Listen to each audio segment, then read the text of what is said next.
It'll be nice when she's here.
Ashley, can you hear me?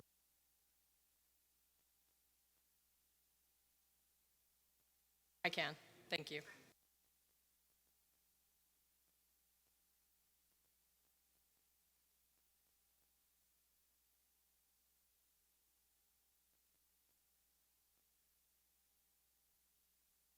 All right. Ready to go? Thank you, George.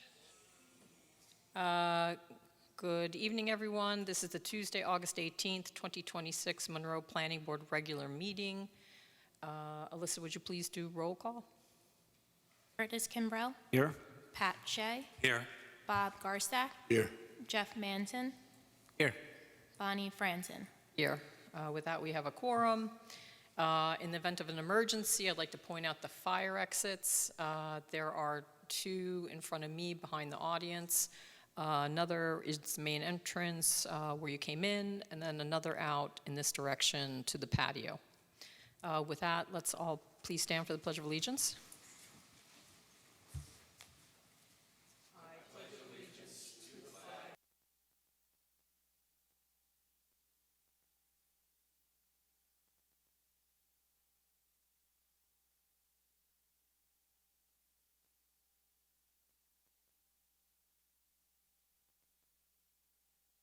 All right, the first item on the agenda, this is an item that we keep on the agenda based on our stipulation of settlement, Henry Farm subdivision. Is anyone here representing Henry Farm?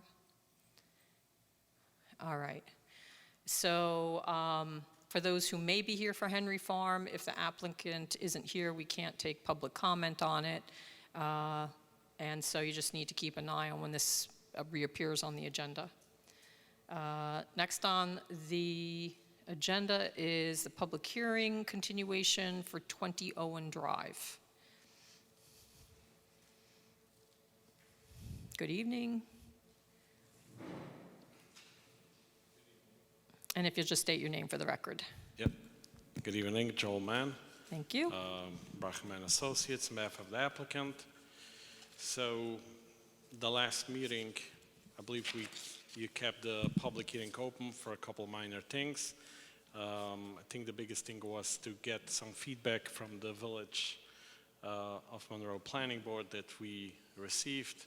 And I think there's nothing, whatever, it's up to you, there's nothing that needs to be changed based on that. We addressed all other minor comments. So with that, we hope that we can close the public hearing and get to the resolution on the 3-lot subdivision. If there's any questions, any more questions, I'm here to address that to the board. Thank you. Ashley, do I have to open the public hearing, or it's just continued? It's continued, so you don't need a motion, you could just open it up to the public if there's any comment. And I don't know, also, we did receive some additional comments from Karen Arendt about screening, that you might want to just discuss those before going to the public, because I know that the neighbors had comments about the screening, so there is some additional recommendations that came in this evening. All right. Oh, she isn't? Okay, let's try again. I can hear it. I don't know if you're able to hear, were you able to hear Ashley or no? No? You hear her, okay. I think the board members may be having some problems, so I'll just see if I can raise this. Recording in progress. Okay. Sorry, I'm going to record the Zoom too. I know sometimes the minutes are hard. Okay, That's thank you. recorded. Yeah, perfect. Before we open it up to the public, then, I will ask for any comments we have from our engineering consultant, or you, Ashley, anything that Matt wanted to bring up? So we recommend that prior to issuance of any certificate of occupancy, that the design professional provides an. Just make sure you're on the, And then prior to plan signature, we would need inspection fees, performance securities, in a form acceptable. okay. Ashley, do you have any comments? I just had one more. So in addition to the landscaping recommendations from your landscape architect, I just wanted to remind the board that you do have to waive the cluster requirements for this plan, waive the submission of a cluster plan. You've discussed it all along. I think it's been understood that you're not requiring a cluster submission, but because this this project would fall under those requirements, but you're able to waive it because it's less than 5 acres. So just before you get to the resolution, I'll remind you so you could make a motion on that. Okay, thank you. All right, with that, I brought up an email on the screen. Hopefully the board members can see it. We did receive an email from Jacqueline from Karen Arndt's office. We had asked her again about, what can be done to maximize screening of any new dwellings and disturbances on the properties from the adjoiners. And so I'll just read. She says, "Hi, Ashley. He did. Appears I only emailed him back, so please see below for the response. Please see attached diagram for our recommendation. Evergreens closest to the front of the proposed house can be changed to staggered green giant arborvitae, which should maintain the vegetation down to the ground and which will serve to screen headlights from the lands of Salvati. Viburnum can be planted in the spaces left by the staggered trees with low-scape mound aronia in the foreground of the viburnum to hide the bottom of the viburnum, which can get leggy and may be browsed by deer. Viburnum and aronia should also be planted in this manner beneath the base of the proposed oak trees and beneath existing trees to remain." And so she did provide an image of what this would look like. So my recommendation would be that, again, anything we can do to enhance the screening between the neighbors, the new neighbors and the existing neighbors, is beneficial. And to the extent this isn't shown on the plan, we can integrate into any resolution suggested improvements to the screening. And I think there will be a final review after the resolution, just to make sure everything's in order, if the board agrees with that. Yes? Okay, thank you. I think, as I said at the last meetings, whatever we can do to screen with the neighbors, we are okay, and we'll comply with recommendations from Karen. Great. And then we did also get another email. Do I need to address that now, Ashley? It had to do with her opinion on the number of trees and the tree fee. It's up to you if you want to. I don't know whether takes into account this latest email. Okay. I don't know if that changes the count at all. So when we get to you could discuss it now or with the applicant, let them know, what the recommendation is, and then we could also discuss it when we get to the resolution. I'd probably keep it more broad in the resolution in case things are gonna be added rather than having a set number. Okay. So, Joel, we received an email from Karen Arndt. We had asked them to document how many trees we're going to consider in terms of tree loss, and then how many plantings you're doing, and then figuring out from there what the tree fee is. So she did submit a response today, I believe. I'm not sure if you were CC'd on that. No. Okay. So, and it's still, to Ashley's point, because we may provide more trees or more, supplement the screening, that number may change anyway. So, but I'll get that email, try and bring it up later on. All right. Oh, thank you. All right. So our deputy chair printed it out, and he indicated new required amount for required restitution trees is 177. Applicant would still need to provide fee in lieu of payment for 35 trees, as 177 tree density units are proposed to be removed and 139 trees are proposed as restitution.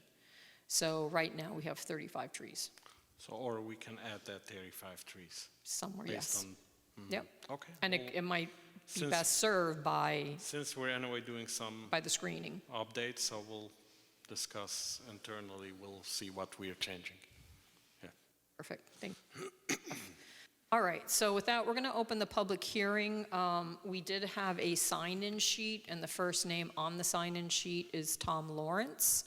So Mr. Lawrence, if you want to come up, provide whatever comments you have, and then we'll open it to the general public. Thank you.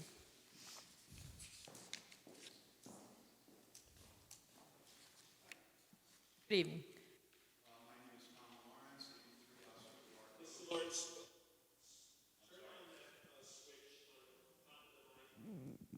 You would pull it toward you, I believe. And then just pull it toward you so we can, How is that? Good. Is that better? yes. Great. I was up at Owen about 3 weeks ago, and I just had a couple of questions. There are about 20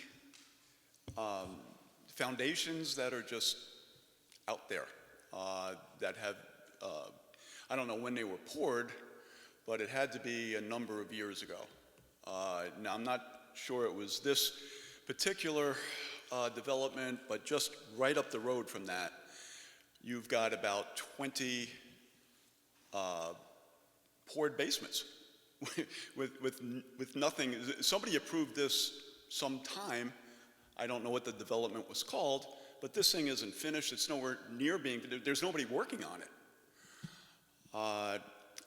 I don't know if this is part of Owen, if it's a different development that went bust. It's a different development, I'm pretty sure. Well, Yes. well, why wouldn't we want to finish what we already started? My understanding, it is being completed. It's a phased project. I think what you're referring to, I have a map up. Yeah. And I believe that's what you saw. Probably, yeah. Yeah. There was no activity there at all. So this is part of Smith Farm, correct? Smith Farm? Yes. It's the one that's behind the ShopRite, and then Owen is over here, 20 Owen Drive. So it's adjacent to, and it is going to get connected to that development. Sure. Oh, you know what? I'm sorry. Please take the mic with you, just so you're on the record as you're. If you need to communicate and point out. Okay. Thank you. These foundations here, this is 31 Owen, and I get it. I was down in there to 20, but this is it. It looks like a bombed out city. There are overgrown foundations, weeds up to here. There's zero activity. I don't know how long it's been sitting there. Yeah, so this is from April 2026, these aerials. There is you can see work going on the uppermost of the projects. There might be a number of reasons that it may be stopped. I don't know if there's any kind of stop work order, if there's been some I have no idea. If you want, I'm familiar with that too. So basically, they try to stabilize, put in the infrastructure, stabilize that as they Okay. continuing to sell the houses. So they may have to let it settle before So they they... would not try to keep as much, since all the construction goes to the development. Yep. They're trying to finish up as much foundation as they can, so they get the busy noise out there and the heavy equipment. And then as they sell it, they finish house by house, so. Okay, My point is, there was nothing. There was no equipment. There was no activity. You've got those foundations sitting up there, and now we're being asked to build more. yeah, so I appreciate that. At this point, it was a filed subdivision, so those lots were already created. And anything that's being issued in terms of foundations, work happening, et cetera, is through the building department. So we don't really have control over that once it's approved as a subdivision and filed, but we understand the comments and we can bring them to the attention of the building department and ask what the status is. Well, my other question then was, there is an existing house at this development. Yes.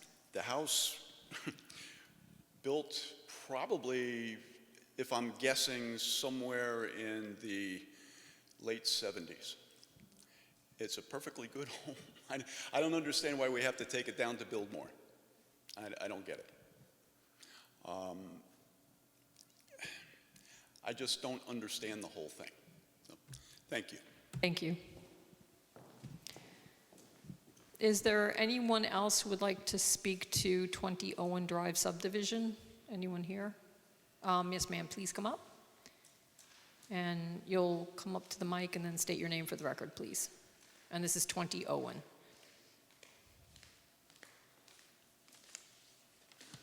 Hi, I'm Allison. I'm a resident of Monroe. And I'm just really upset with the overbuilding that's going on in our town.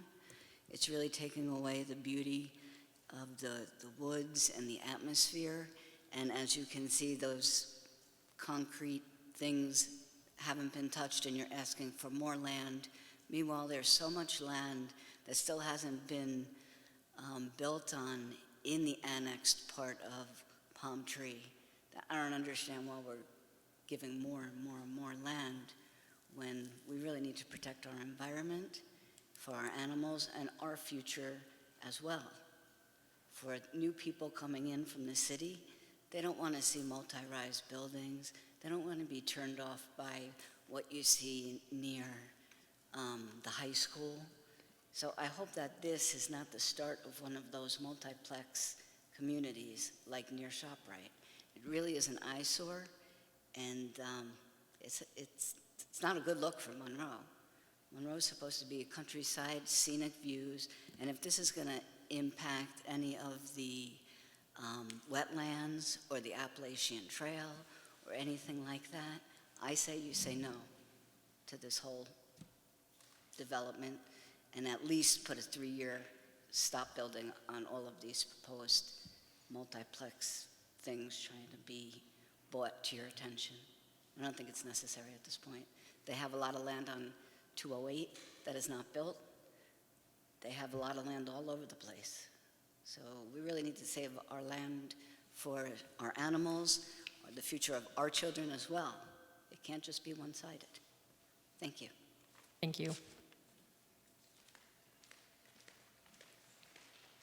I would only note that if the comments are regarding the Appalachian Trail and the wetlands, that's the Meadow Hill subdivision, which will be up next, that public hearing. And this particular subdivision is for 3 single-family homes.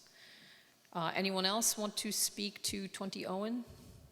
Yes, please come up and again state your name for the record.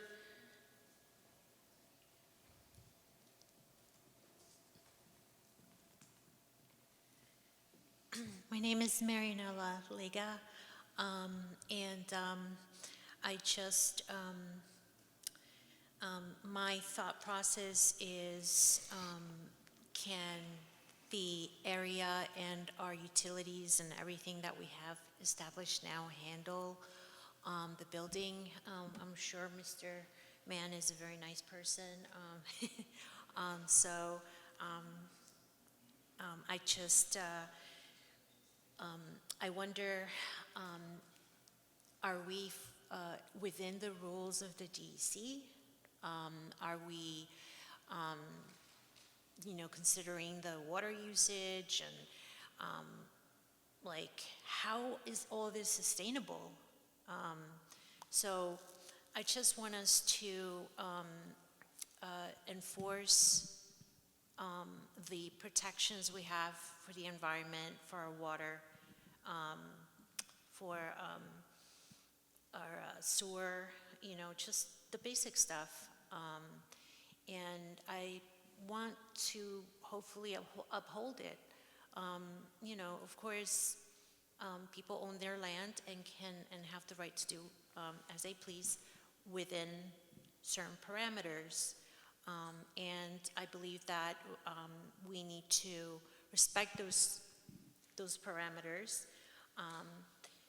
And it's just concerning to me. I don't know if we're going to be able to sustain all that. So from what I'm seeing, we're not supposed to be building on wetlands. We're not supposed to be, we're supposed to be like not going over capacity, but like still, like there's a lot of building and I don't know. So, I'd like for. Yes, thank you for that. Just this particular project, there are no wetlands or Right. on the site. Right. There's building, it's a portion of a project amongst many, so. Yeah, so for what it's worth, our regulations require that when someone comes in for a proposed development, for a subdivision, they actually have to subtract out the areas that are wetlands or steep slopes, et cetera. They don't get to count that toward the density. So what the effect is, it actually reduces the amount of development that can occur. They don't get credit for it, for Okay. land that's wetlands. Okay. So there's a lot of, there are a number of regulations that are within our town regulations that control, in addition to if it's a DEC wetland or if it's an Army Corps wetland, which also regulate. So we have several layers when it comes to wetlands. Sewer and water, we do have an engineering consultant that reviews all the applications, and all the applications are either reviewed by Orange County Sewer District or they're reviewed by Orange County Health Department, depending on if something's on a well or a septic, if it's on public sewer or public water. Orange County Planning reviews these. There are a number of entities that we go through to vet these projects, this is to your point about infrastructure. And we don't necessarily control the infrastructure, so the applicant has the right to go to Orange County Sewer District, especially if they've been paying into a district to receive service, and that's up to that particular entity to, tell us whether there is sufficient capacity or not. But the things we can control, we do control, through our zoning, and we definitely look toward the environment and trying to protect it. So this project has been accepted, I'm assuming, and it falls within the parameters that are in existence now. This particular, meaning 20 Owen, Meadow Hill is, because I'm hearing language about wetlands and Appalachian Trail, et cetera, that's the next item on the agenda. But this particular subdivision is a 3-lot subdivision in the town of Monroe, bordering the village of Monroe. We've spent a significant amount of time actually trying to get the mitigation right for eliminating to the maximum extent impacts to the neighbors who will adjoin this project. And the reality is it's single families against single families. So there isn't an inconsistency in land use, but we still appreciate that the residents have had a level of privacy there, and we are trying to maintain that for them and plan for it. So that's built into the process. Trees? Trees, yes. Okay, so, Yeah, they have to do replantings. They actually have to pay a fee if they don't put in the same number of plantings. And then that Yes. fee, the town fee, can be used for plantings elsewhere in the town. okay. Yeah. Okay, that's very important. Okay, thank you.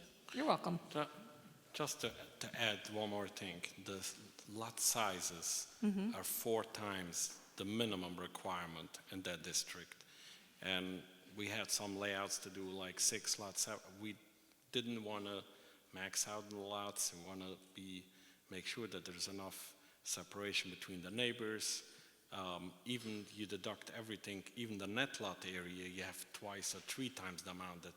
You can still do some more lots. We didn't max it out, and it should be a nice development. And hopefully, and like the chair said, we went through a lot of reviews to make sure that everything fits into place, and we are addressing all the concerns.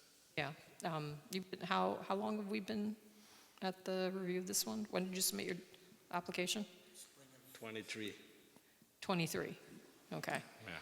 So I think that just points to the process that we go through and With a lot try of and address the questions, comments, yeah. where the access shall be, that Yeah. was the starting point. It was And a lot of levels. and the agency reviews as well. Agency reviews, yes. Is there anyone else that would like to speak to, this is again 20 Owen. If you're here for Meadow Hill, that's the next public hearing. Any concerns on those? So this is 20 Owen. All right. With that, Ashley, would you recommend that we close the public hearing? Yes. Okay.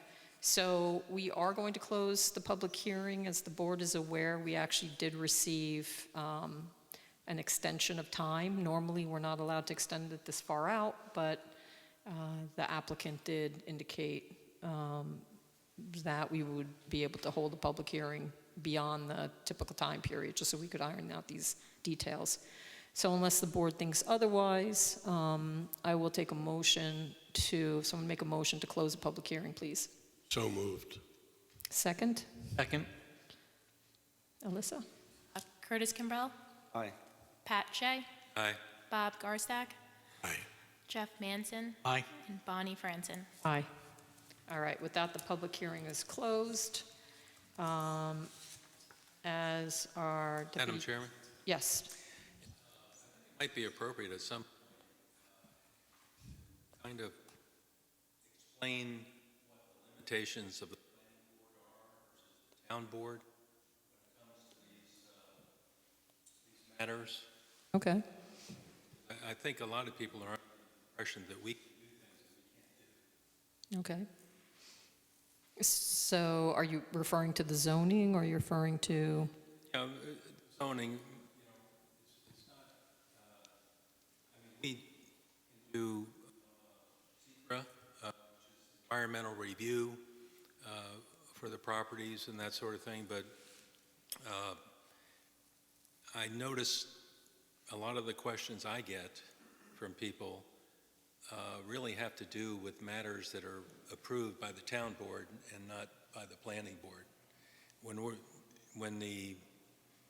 someone comes in and has a permit or has a request to build, we're very limited we're limited by law.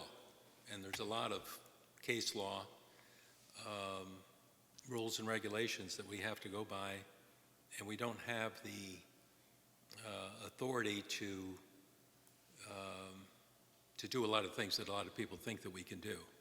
And, you know, a lot of it's town board, not planning board. To Pat's point,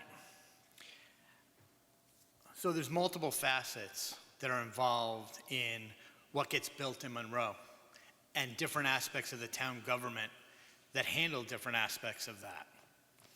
When it comes to setting the vision and ultimately writing the laws that we work under and that our developers develop under, that is the town board. It starts with a comprehensive plan process, which is a document or a series of documents that encapsulates what is it we want for our community. then laws are created and voted on and enacted by the town board to determine how things can be built in Monroe. There's an enforcement portion of the government. That's your building inspector.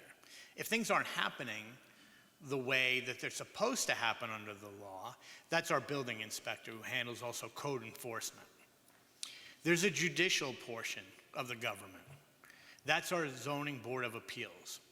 So if there's a question about these codes and laws that needs to be looked into further and go before a panel of, again, quasi-judicial people to make a ruling on that, that's your zoning board of appeals. So if something isn't happening, if something's happening and there's an interpretation of the code, let's say, that says something can be done, and someone else feels, gee, that doesn't seem the right interpretation, we have a board to look at that. There are judges in this process. The planning board, it took me a while when I got on the planning board 8 years ago to understand what my role is.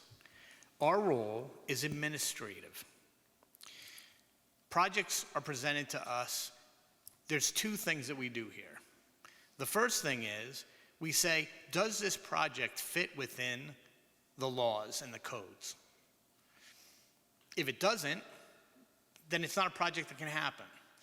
So first we have to get it to the point where it actually fits in all the codes and regulations and codes.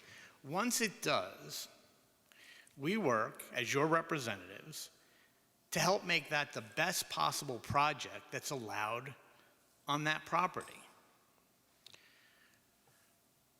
Monroe Conservation Committee, a committee of volunteers who are dedicated to the environment and somewhat knowledgeable about that and put in time and study to that, work as advisors to us and the town board on these issues.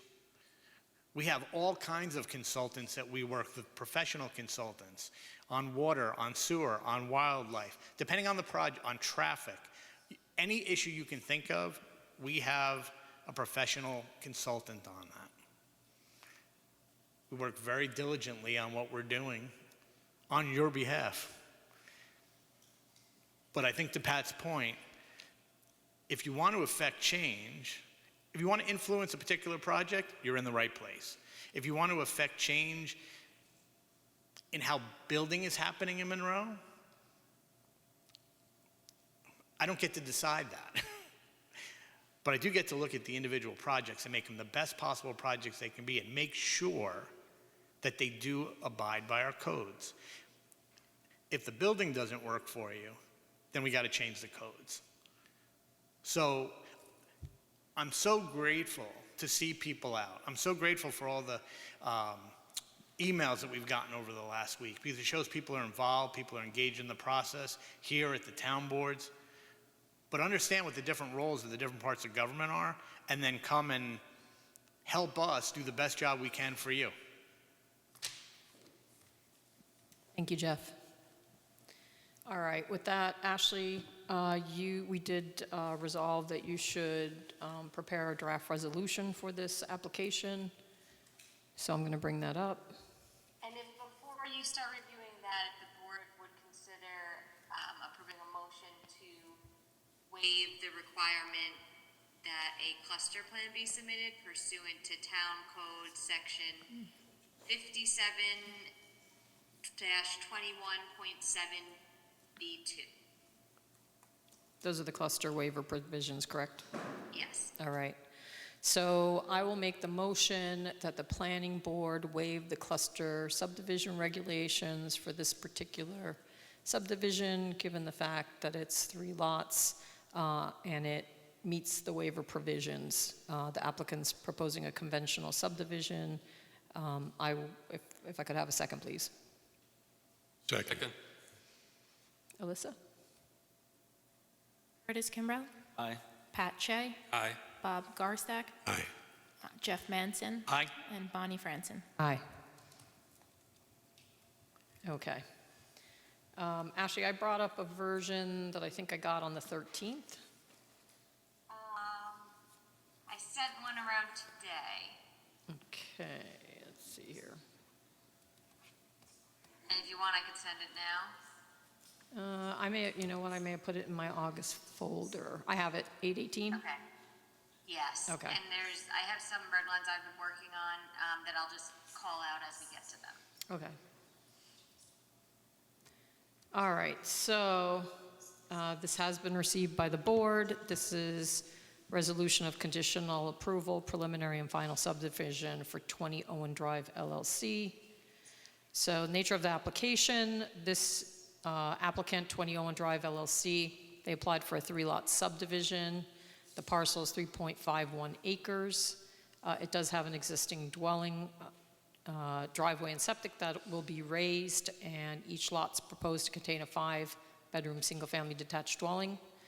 Access to the lots are going to be through Smith Farm subdivision, and the new private road connecting thereto will be owned by Smith Farm Homeowners Association.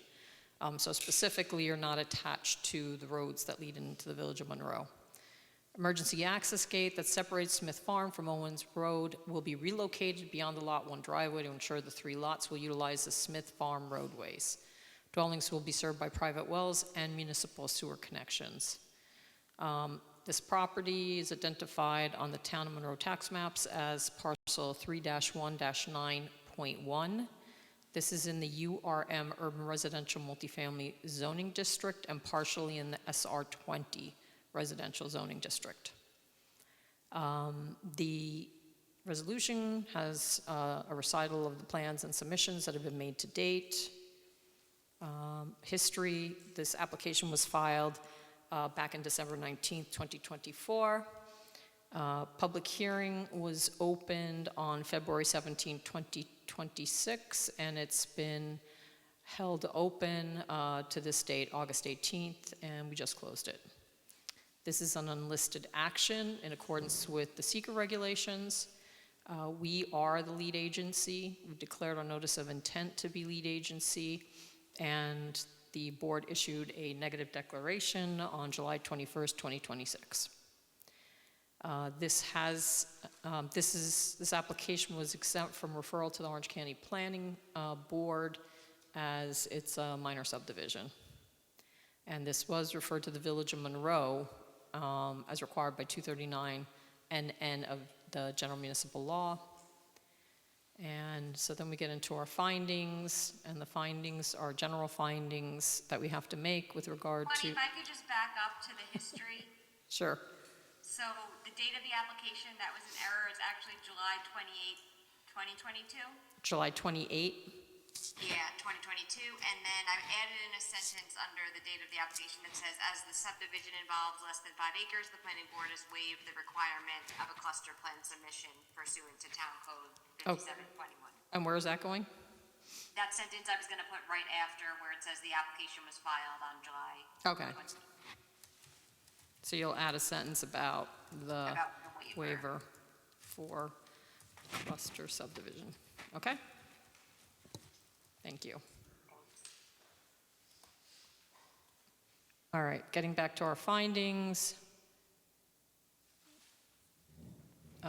Again, the regular findings that we have to make with regard to subdivision approval, including arrangement, location, width of streets, topography, water supply, sewage disposal, drainage, lot sizes, etc. We also determined, based upon the present and anticipated future need for park and recreational facilities in the town, the project presents a proper case for requiring a park or parks, and because it cannot be located on this property, the planning board finds that this project requires a payment of fee in lieu of providing parkland to suit the town's needs for this development. Certain improvements have been identified on the plat as necessary public improvements. Planning board has determined that entry into a public improvement security agreement will not be required. So resolution, here are specific conditions. So this is subject to final engineering review, and plat shall not be signed until receipt of a letter from the planning board engineer certifying that any deficiencies have been remedied. And now you have a highlighted number 2, Ashley. Yes, so I'm going to rework this a little bit, and it's going to read, prior to the signing of the plat, the applicant shall revise the landscaping plan to address all comments of the planning board's landscape consultant, Karen Arendt, noted in her email of August 18th, 2026, to the satisfaction of CALA. So that email, rather than in a memo, she did her comments about screening recommendations in an email. Okay. All right, so that'll be the change there. Approval is subject to review and approval of connections to the sewer district by Orange County Department of Environmental Facilities and Services. Prior to the signing of the plat, applicant shall amend the existing emergency access easement agreement and or enter into a private road easement and maintenance agreement that allows use of the new private road by the 3 new dwellings, and shall amend the Smith Farm Homeowners Association to include the proposed private road, relocated gate, and require maintenance of the private road by the HOA. And that all has to be done to the satisfaction of the town attorney, and also the attorney for the Village of Monroe. Yes, with respect to the HOA documents, I believe, I don't know that I have a copy of those, but I believe, and the applicant might know better, but I believe they were approved by both the town and the village at the time. They were, because the development is split between the two communities. So they were. Prior to the signing of the plat, shall post with the town clerk performance security, restoration, security, inspection fees, and maintenance guarantees in an amount to be fixed by the town board upon recommendation of the town engineer. And that's to secure completion of the public improvements. And prior to the signing of the plat, applicant shall deliver payment of a fee in lieu of parkland, as we stated before. Prior to the signing of the plat, applicant shall pay to the town parkland account a fee in lieu of mitigation planting. So that's for the trees, as indicated in the town fee schedule for each tree which is being removed and not replaced. Prior to the signing of the plat, applicant shall execute a maintenance easement agreement in a form acceptable to the town attorney, binding on all landowners, providing for the future operation and maintenance of the stormwater management facilities. And that has to be filed with the Orange County Clerk. Prior to the signing of the plat, applicant shall execute a drainage easement and maintenance agreement for the stormwater facilities on Lot 1 in favor of lots 2 and 3, and on Lot 3 in favor of lots 1 and 2. So that has to be in a form acceptable to our planning board attorney and our town engineer, and the easement has to be filed with the Orange County Clerk's office. Prior to the signing of the plat, applicant shall submit easement agreement for the sanitary sewer and drainage access easement shown on the plans. And that has to be recorded.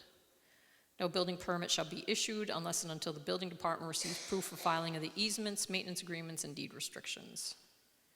Relocated emergency access gate along Owen Drive should be locked at all times, but shall allow for access by emergency vehicles, by siren-activated sensors. And then subject to approval by Monroe Joint Fire District. Just one, sorry, just in condition number 9, there was that blank there. Yep. It should be as referring to specific condition number 8. So in the past, the town board has, instead of having a separate easement for the drainage, the board was able to wrap it into the stormwater maintenance agreement that the town requires. So I gave them that option in this case as well. Okay.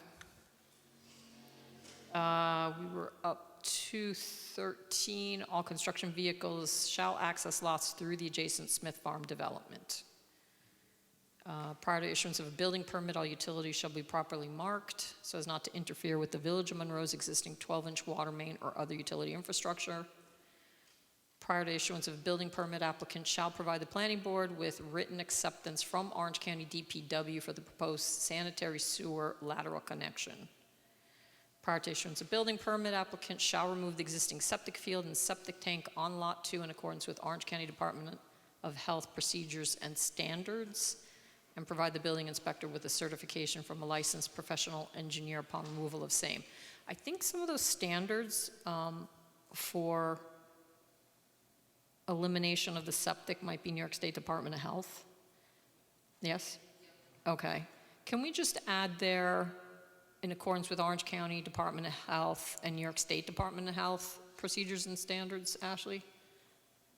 Sure, maybe I'll do an and or. Yeah, and or.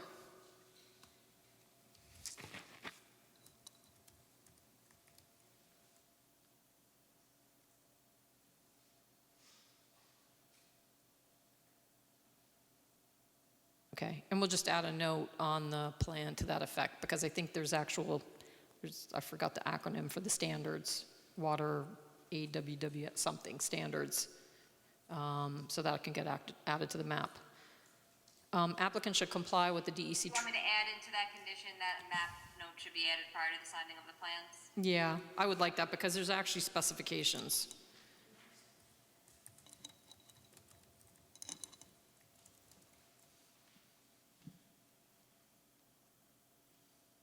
I'll say a map note, and you want the map note to identify the applicable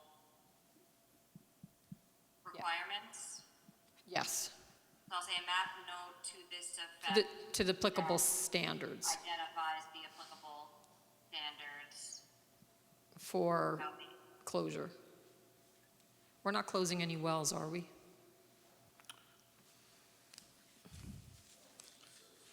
Don't remember yet. Closure or removal?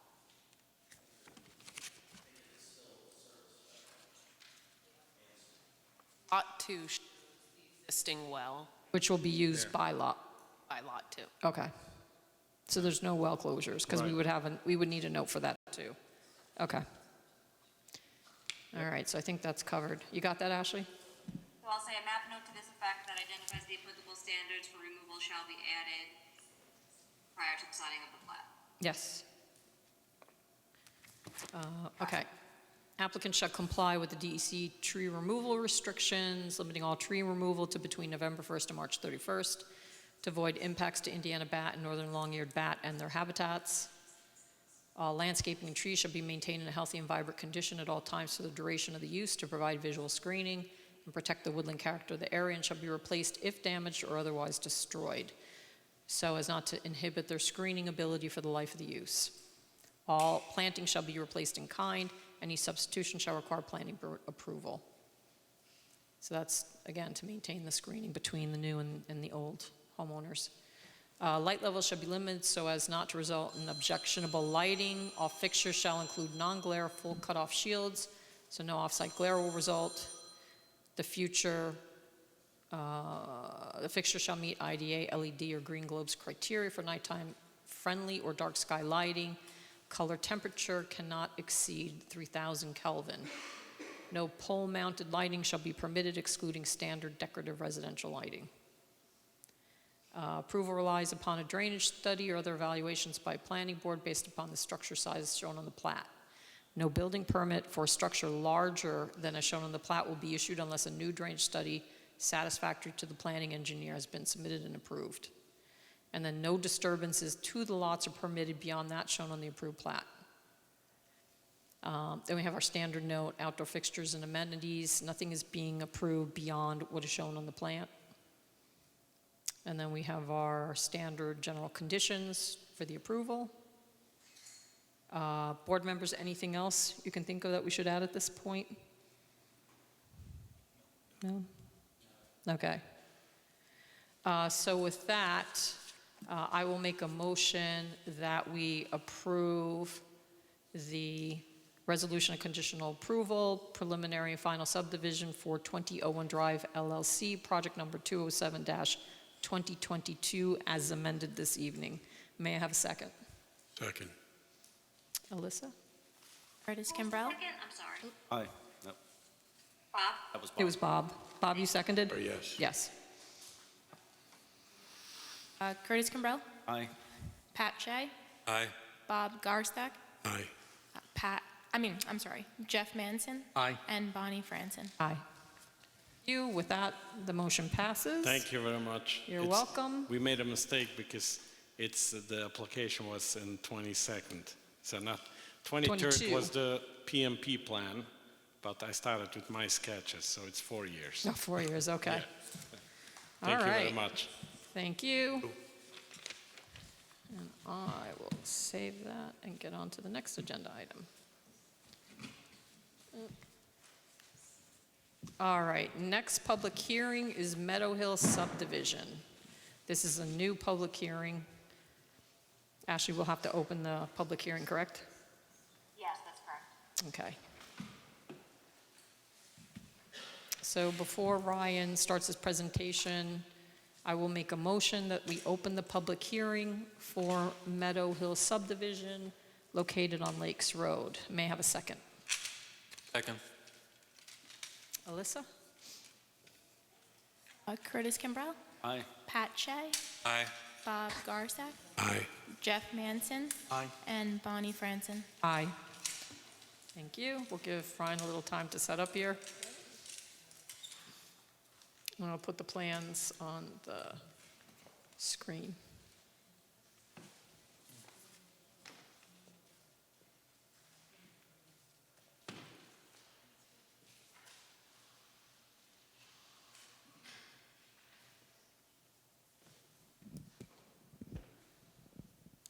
Good evening, everyone. Ryan Smithen with Acura Norton Trolley and Marshall, engineer for the applicant. The project site is located on the northerly side of Lakes Road, just south of the intersection of Camp Monroe Road and Lakes Road.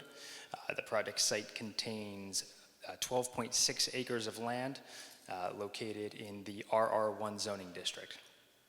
That zoning district generally has a 1 acre minimum lot size, net area, so subtracting out the wetland areas.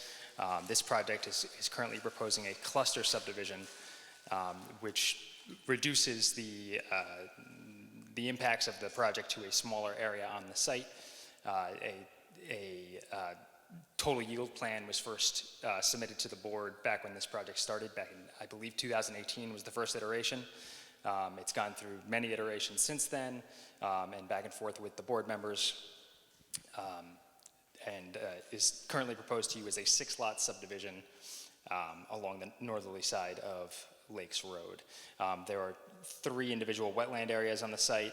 These areas are intended to be conserved as part of the cluster subdivision conservation areas. Approximately 50% of the total lot area is being put into a conservation easement so that these areas are not affected further down the line. Additionally, a connection to, for the potential Appalachian Trail connection under the jurisdiction of the New York-New Jersey Trail Conference is also being proposed as a dedication on the far southwesterly side.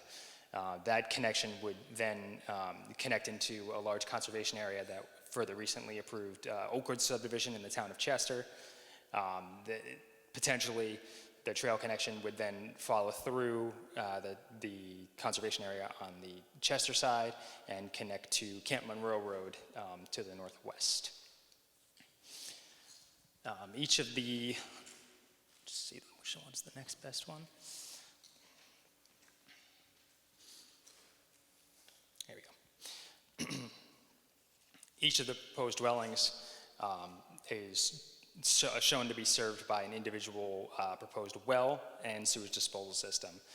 As this subdivision qualifies as a realty subdivision, the eventual jurisdiction and review of these facilities will be under the jurisdiction of the Orange County Department of Health.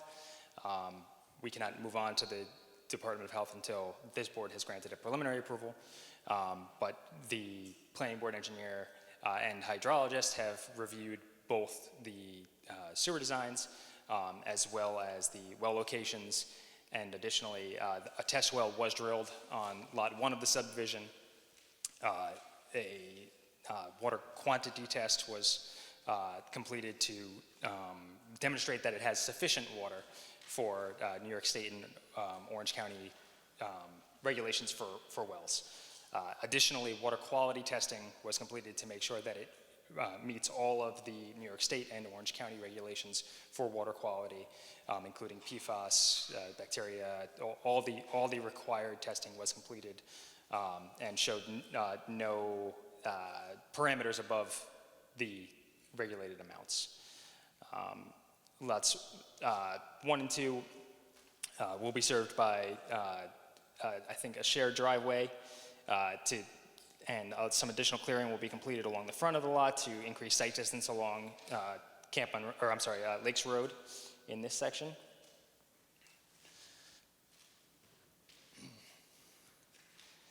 And then at the direction of the Orange County Department of Public Works, lots 3 and 4 and then 5 and 6 will be served by individual driveways directly adjoining each other along the property lines.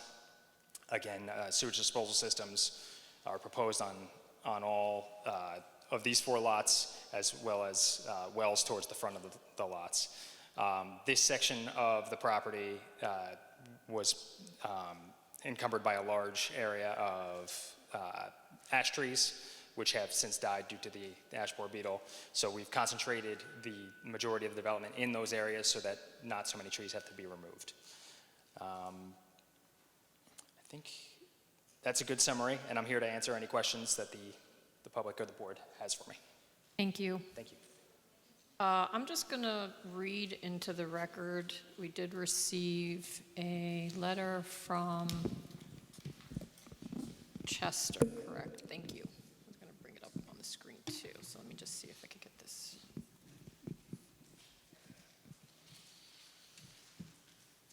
So this is a letter from the Planning Board of the Town of Chester, August 18th. Good morning, Chairwoman Franson and Planning Board members. Communication is in reference to the Meadow Hills subdivision. Although the subdivision may be small in comparison to the Henry Farm subdivision, its impact on the quality of life within our communities and the future vision of Orange County is significant. We are well aware that our towns do not exist in a vacuum, each thriving or struggling independently. Rather, we exist in orchestration with one another, and the decisions made within one municipality can have lasting impacts on the neighboring communities. Whenever possible, these decisions should benefit us collectively as a unified community. Meadow Hills shares a property line with the Oakwood subdivision, recently approved subdivision in the town of Chester along Camp Monroe Road. Through communication with the New York, New Jersey Trail Conference, it has become increasingly clear how important these 2 subdivisions are to the towns of Monroe and Chester, and our shared ability to preserve access to outdoor recreation, adventure, and open space. Significance extends beyond our individual towns to Orange County and New York State as a whole. Access begins at Camp Monroe Road through the Oakwood subdivision, where the town of Chester established approximately 13 acres of dedicated open space.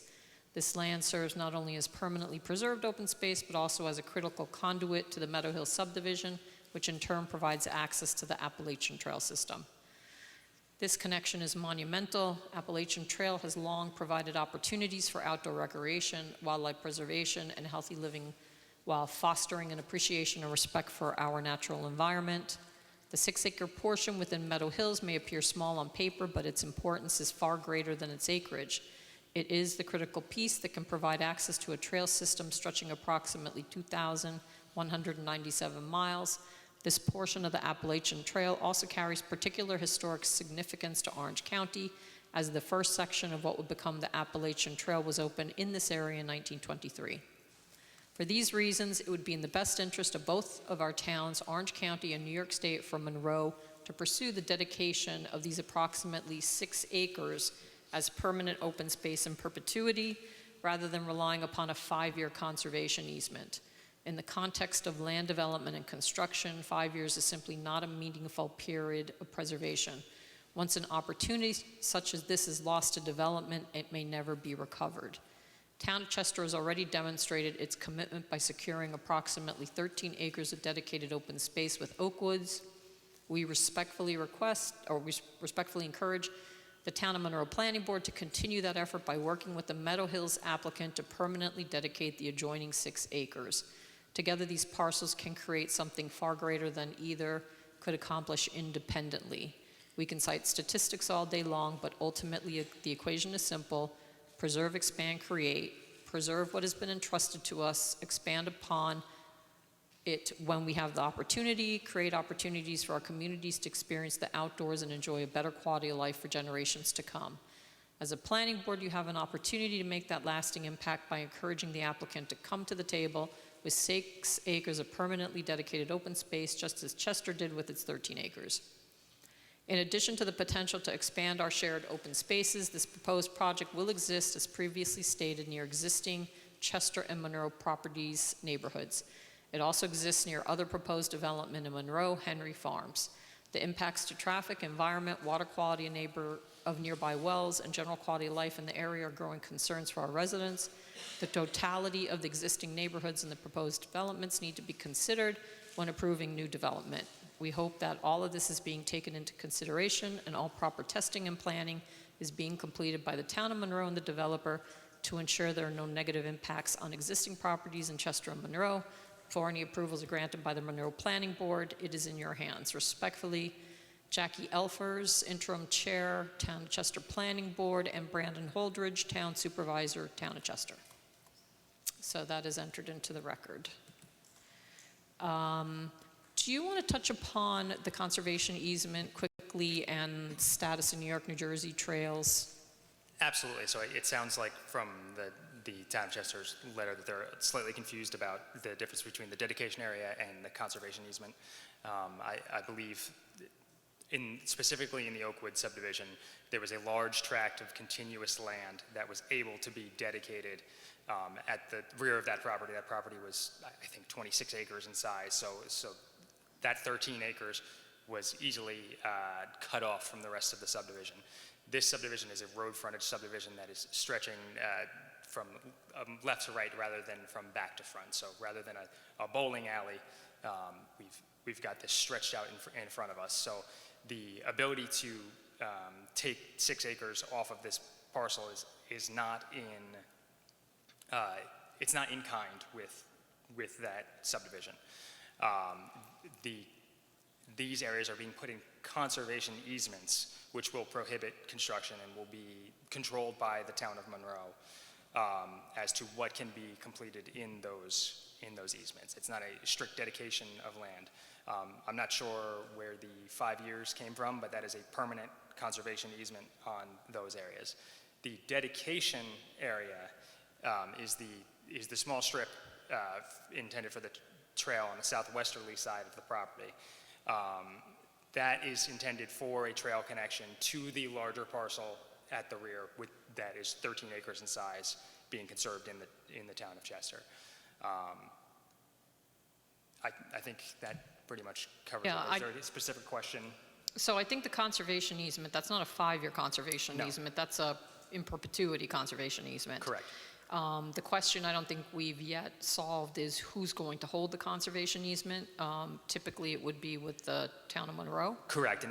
Or open Orange County Land Trust. Land Trust, yes. Right.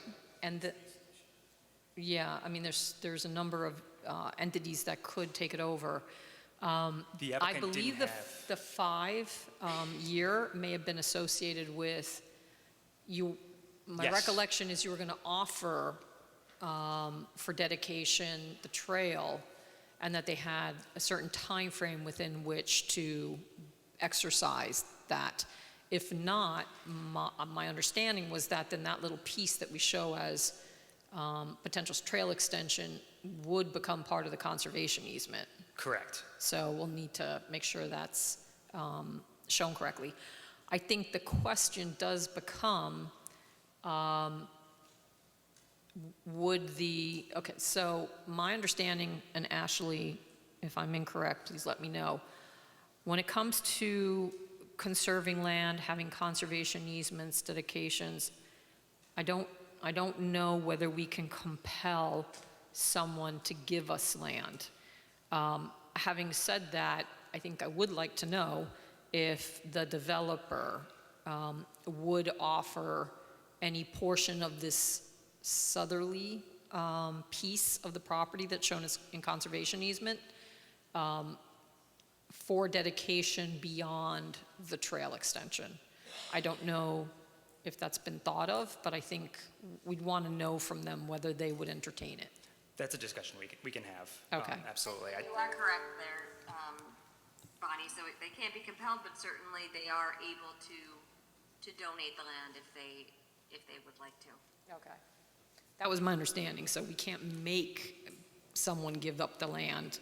We can certainly restrict it by conservation easement, but if this really is integral to another piece in terms of open space, then, perhaps there could be some kind of dedication, but I think it's something to explore at this point. And just to elaborate on that, the areas that we're talking about in that access strip are fairly flat, so any connection for the trail would not need a significant amount of land to complete that connection.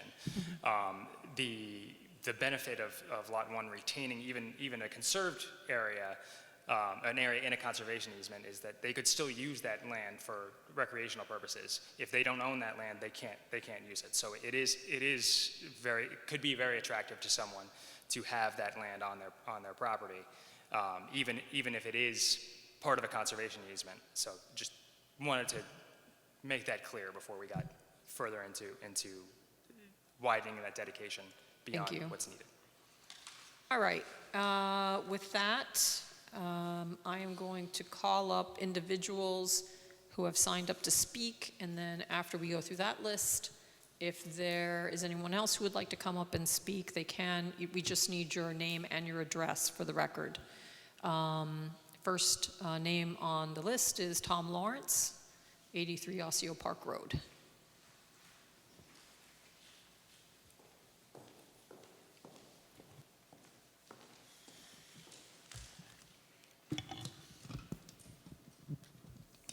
I guess it's on? Yep. Thank you. I appreciate your comments, Jeffrey, before. So a lot of the comments I had tonight will be addressed at a town board meeting, just so you know, but I'm going to say them anyway. Okay?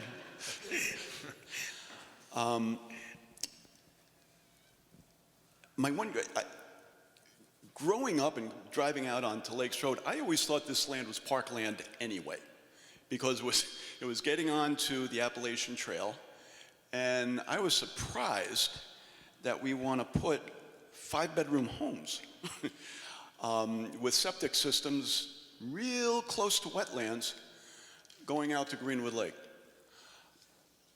But we're not done yet, because then we have to go on the other side of the road by where the old dump was, and we're going to have a massive project over there that I understand includes a strip mall as a proposal.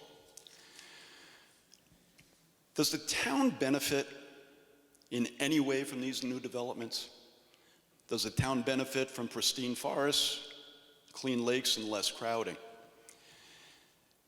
The Highland Trail runs right through the Chester side of Meadow Hill. You've addressed that. But shouldn't we be helping connect that to the Appalachian Trail? That whole area, it ought to be parkland, in my opinion. I know the board is, you've got to try to figure out how to make this development happen. Developers come to town with these plans, the plans get sent to you guys. Your job is to find a way to do it. But if these developments were sent out to the town for a vote, these developments would lose handily if there was a direct vote on them.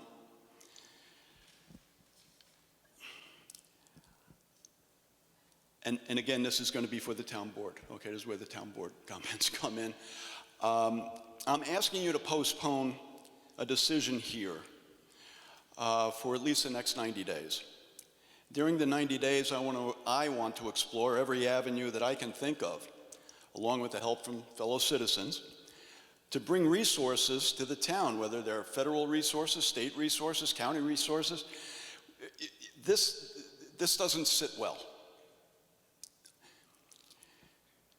I think we ought to declare Monroe closed for development for the next 3 years.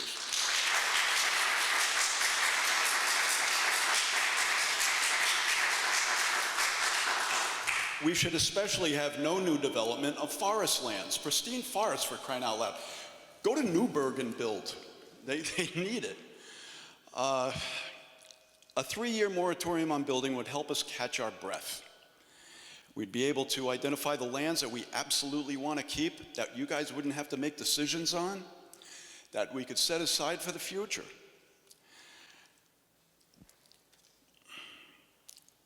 Wouldn't it make sense to identify where we want to build and where we don't? 3-year pause would allow us to explore federal, state, and county resources for land acquisition, New York State Parks Department, whatever, Orange County Land Trust. And the Conservation Commission in the town of Monroe has proposed a real estate transfer tax. The town board has agreed to explore that transfer tax, and that transfer tax monies would be used for land acquisition. Lakes Road ought to be it ought to be forest land out there. It ought to be a parkland. You've got the Appalachian Trail, for crying out loud. People come from miles around to walk that trail. Georgia sometimes, and Maine. They walk right through our town. We've got a beautiful town. Let's not turn it into Massapequa. Let's not turn it into Long Island. Let's try to preserve what we've got before it's too late. You go to ShopRite, you look to your right, and you think, oh my God. Let's take a breather on this stuff. Thank you.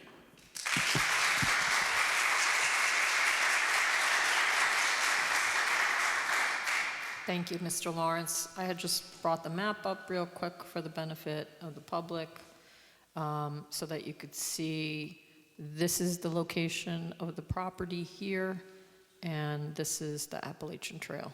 And you can see this readily if you go onto Orange County GIS, their website. It's a great viewer for anybody who wants to look at it.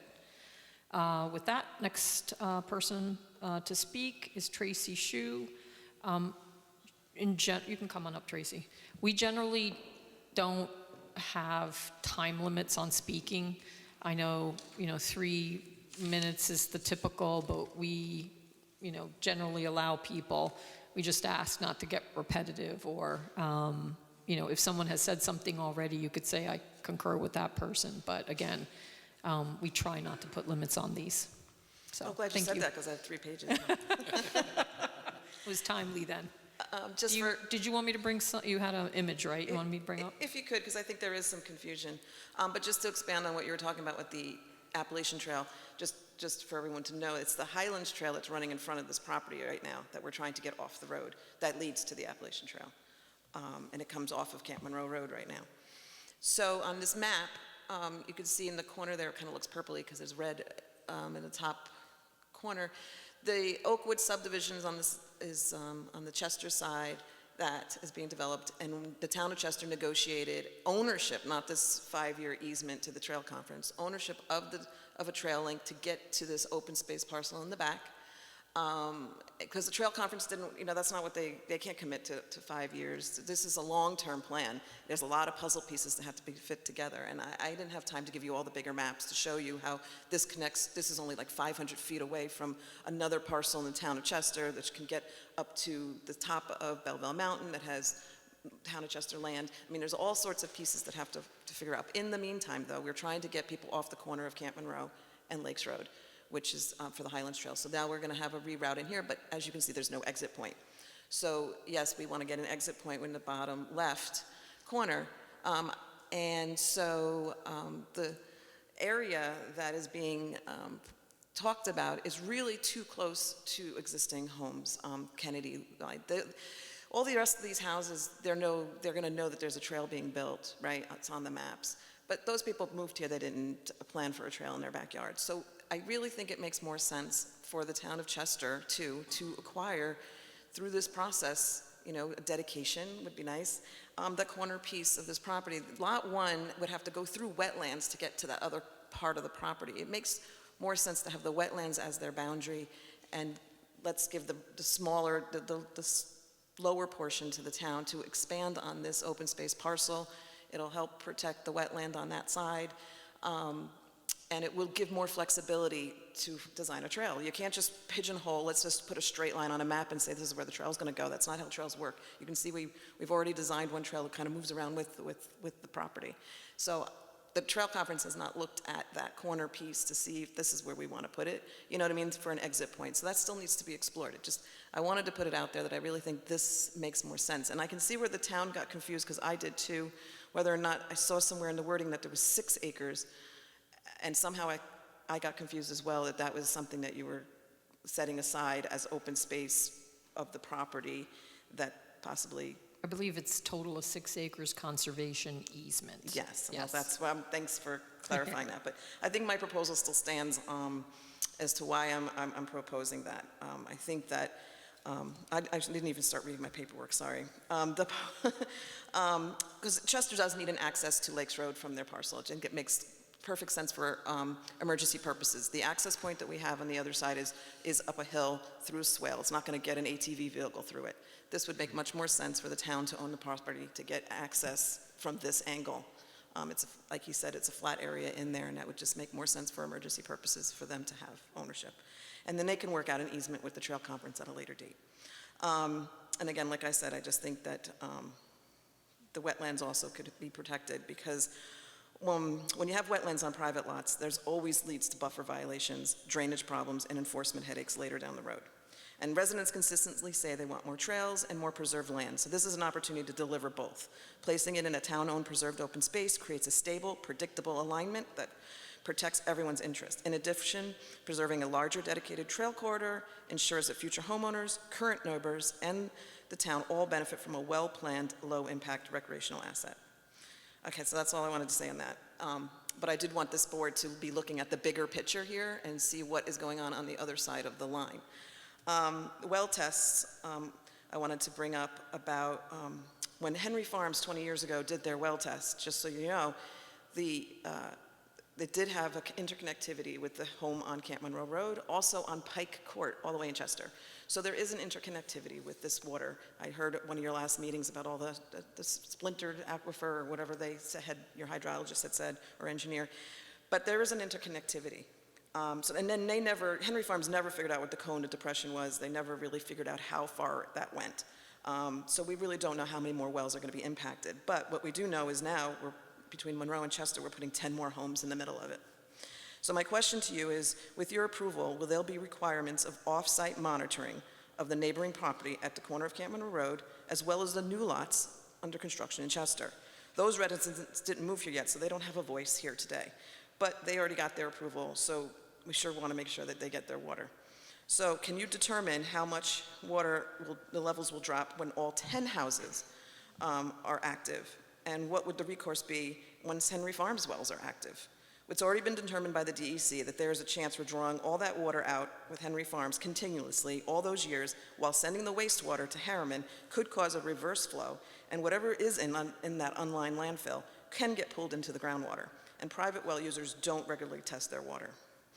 As for water quality, I understand that this test, it came out with the acceptable levels, except there is high iron and minerals in this area, and many of the homeowners have water softeners with salt, which is harmful to wetlands.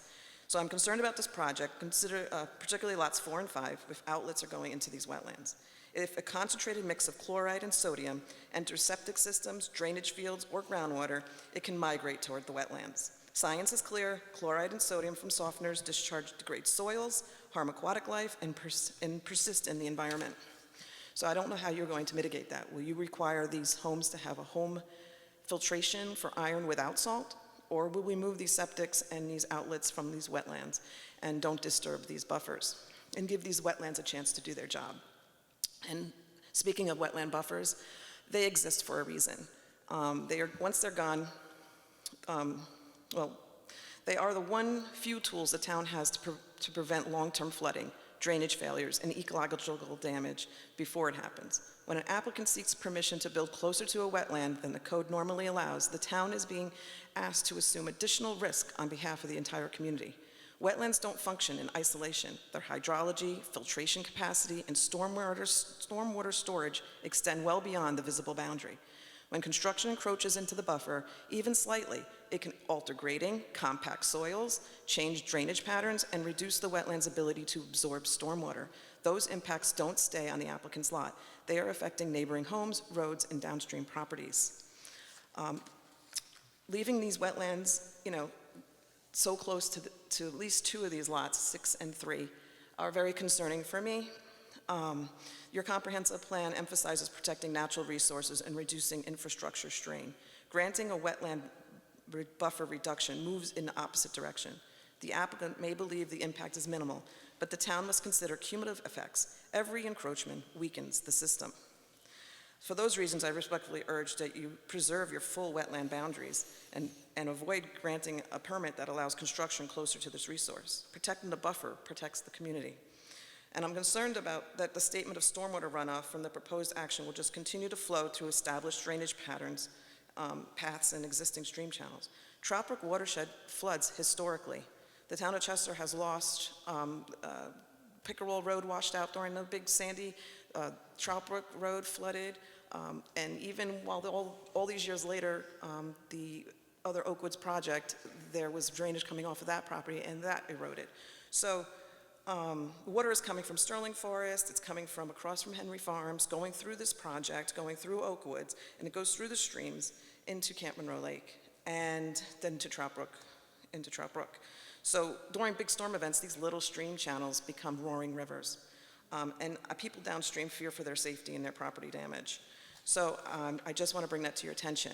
From the beginning, I was hoping that Chester and Monroe would have worked together on these projects because they had the Oakwoods one and did it separately, and then they did this one. And that's exactly what cross-boundary issue seeker is meant to prevent. This is a segmented review. So this could have been a totally different project had they been looked at together.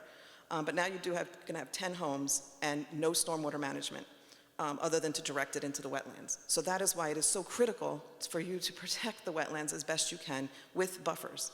So I question when you talk about your ecological consultants or your hydrogeologists, that they sit in a room, look at this map, that they come to you and talk to you and say, yeah, it's okay, we don't need the buffer on lot 6, and we don't need the buffer on lot 3, that's okay? I mean, or did you have them come and tell you, well, this is the way you should do this is how you should protect these wetlands before construction, during construction, after construction?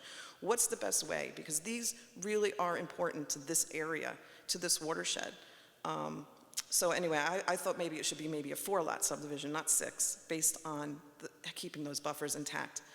I thought when you did a cluster, you figure out what you don't want to develop, and then you decide where there's room to develop. And I don't know if that happened if we're getting wetland permits. I always thought if you're going to get a buffer permit to disturb the buffer, it's because of a hardship, something you can't avoid. There's some barrier or your non-conforming lot. But here you have a clean slate.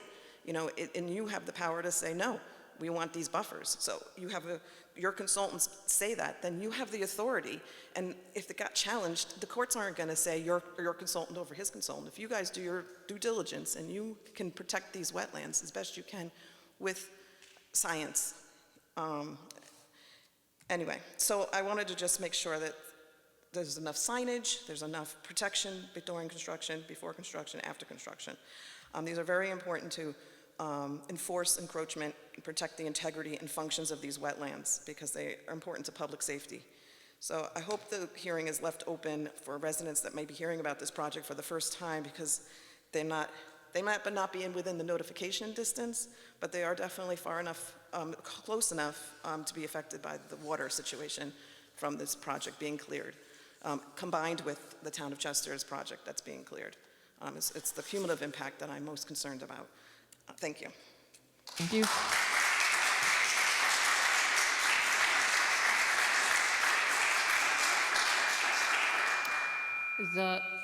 The next speaker is Donna McMahon, 4 Eden Road.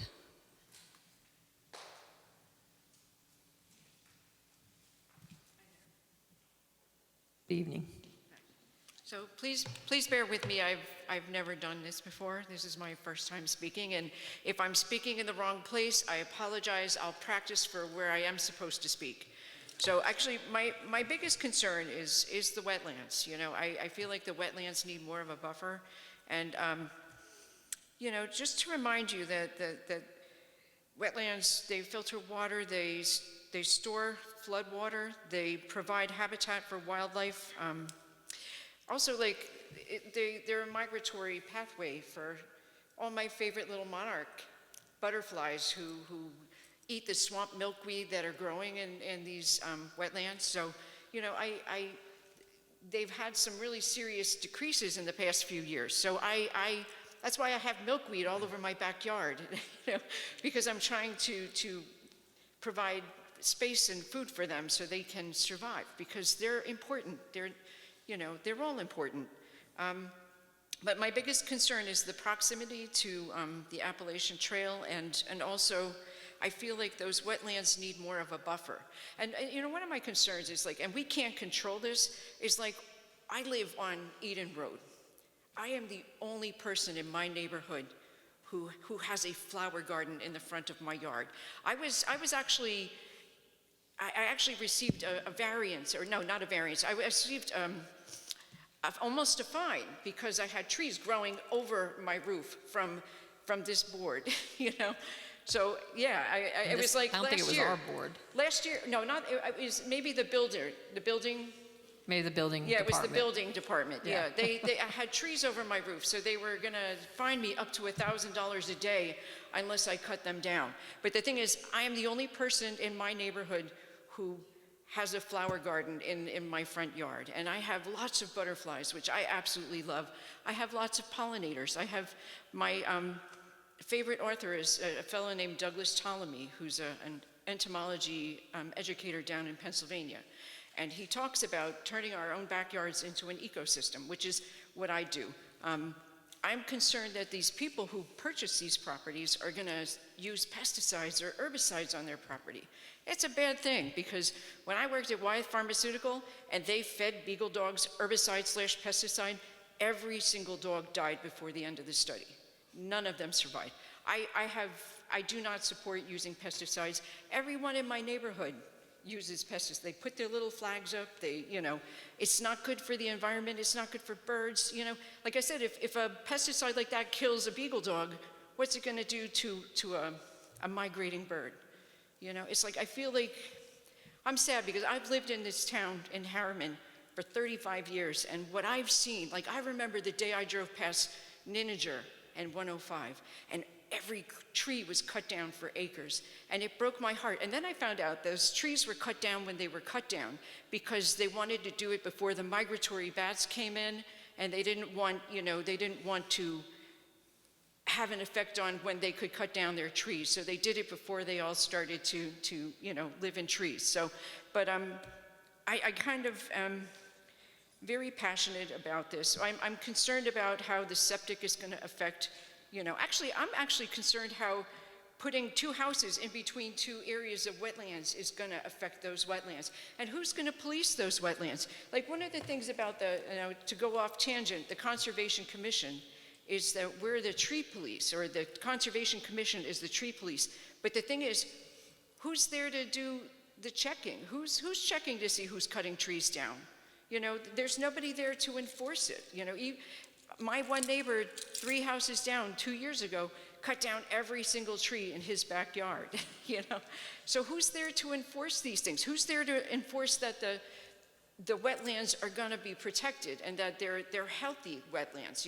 I mean, I feel like they should, I feel like maybe the properties should be smaller, or the houses should be smaller, or, there should be bigger buffer zones that are not owned by the, I think about a lot of people I've known over the years, and they say, oh yeah, we live next to the woods, so we cut down a couple more trees, so we could make our space bigger. I'm worried about something like that happening. How do you know that they're not going to do something to the wetlands, because they're going to say, oh, well, there's mosquitoes there, I don't know. And like, my other concern is trees. I don't think everybody knows the benefits of trees. And one thing I've learned from my friend Douglas Ptolemy is that, like, an oak tree can provide for 500 different species of caterpillars. Cherries can provide for 450 species of caterpillars. Willows and maples, 230 to 300, and birches, 376. So these species that live on these trees provide food for birds and other nature. I know you look like, Bob, you look like you're not concerned about the environment. You kind of look glazed over, like you just want me to stop talking. But I think we have to start taking care of what we have. Because once this is gone, it's gone. There's not gonna be any new land. It's not coming back once we use it up. It's gonna be gone. So I think we need to actually, like for this one, I would say put maybe 4 houses over here and take out those 2 houses in between the wetlands to leave that area protected. But I do appreciate you listening to me. I'll perfect this so next time I talk, I'll have it a little bit better, okay? Thank you. Thank you. Thank you.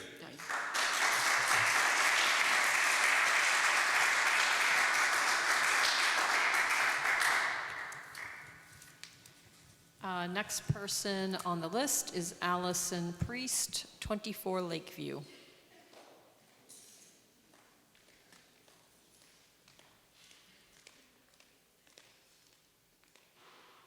Hi.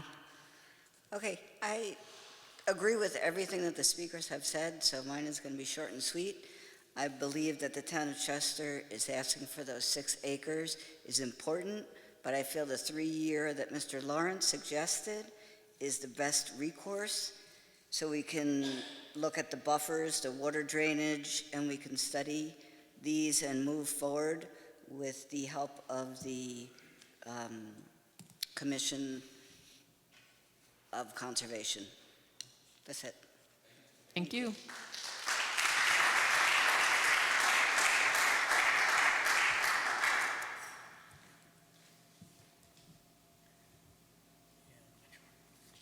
All right. I'm not sure the spelling here. Ruby Lugo? 15 Grant Drive? I'm sorry? Okay, we'll call her up after then. I need an address, but the next person is Madeline Barrientos. Okay. Just let us know your address. Hi, how are you? Madeleine Barrientos. I am smack in between Chester and Monroe, so 760 Lakes Road. 760. Yes, 760. Okay, Yes. thank you. Good evening. Hi. Okay. So I am here on behalf of, everybody. I share everybody's concern, but especially my own, because I'm in the corner, like I said, between the construction that is, being built right behind my house in Chester and this proposed construction on the other side. So I heard mention of the water wells and the sizes of the houses that are being built. I'm obviously concerned on how that is going to affect my property and my water system, my water well, water supply, and all, anything that's pertaining to that. I want to know if, I know you mentioned that you tested the waters and things like that, but has that testing been contrasted with my water well also? Like, it's my water well being supervised in terms of whatever it is that they're planning to do? Because at the end of the day, I don't want whatever they're doing to affect me also long term.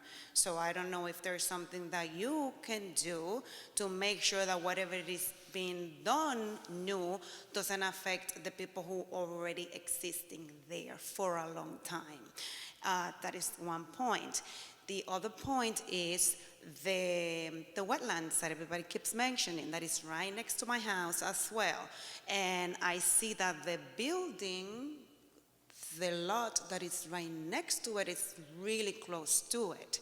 I'm not going to repeat myself because everybody has been very eloquent in terms of, the concerns with the environment. But I would like to point out that when it rains, and it rains a lot, the water from that piece of, green over there will spill over to my house. And it will flood half of my backyard in the middle. So when I first moved, I had to do something about it because I would get a lot of water. So the concern is, if you're building there, obviously you're gonna be moving things around, digging holes and stuff like that. If you are going to do something that is going to disturb that water, and then I am going to have damages that I am going to have to deal with. And following that, what is the precautions that you guys are going to have long-term? Because business is business and politics is our politics. And at the end, when things are built, what is the protection that we are going to have when they build their things, the way that they want to build it? And then we have to basically bear with the aftermath of being flooded, animals migration, and everything else. So that is one thing that I would like to bring to your attention in terms of that. Let me see if I got everything. Oh, they already mentioned about, the plans and things like that. I want to know, because you mentioned for the previous hearing that we had like an hour ago, you mentioned that for that construction that you're going to have in the paper that you read at the end, that they have HOA, whatever thingy. HOA. Yeah, and that you're having them planned, and basically that they have to keep a standard of maintenance.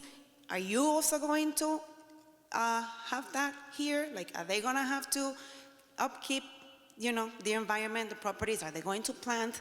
Because right now, in the back of my house, it's horrible, because they cut all of those trees to make those houses. So are you also going to put that as something that they have to do, that they need to replant, and that they need to take care of, the privacy of people in the form of forestation, and the upkeep of their properties? Because we don't want ugly things, right? Like, we want everything to be pretty and clean. And so, yes, that's the other concern. And also the traffic. Somebody mentioned the traffic. Lakes Road, it's pretty busy. So also with the extra buildings of these houses, that they seem to be pretty big. So these are 5-bedroom houses, right? So probably a lot of people are going to live there. How are you going to also make sure that the traffic and the noises, because after a certain time with the traffic, like, you hear those things, and maybe you want to have peace and sleep in your house, so you won't be able to. And I think that is it. If I remember anything else, I guess that's it. Thank you. Thank you.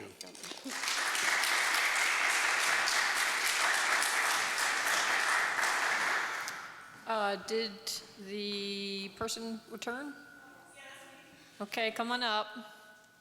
And just state your name and address for the record. Thank you.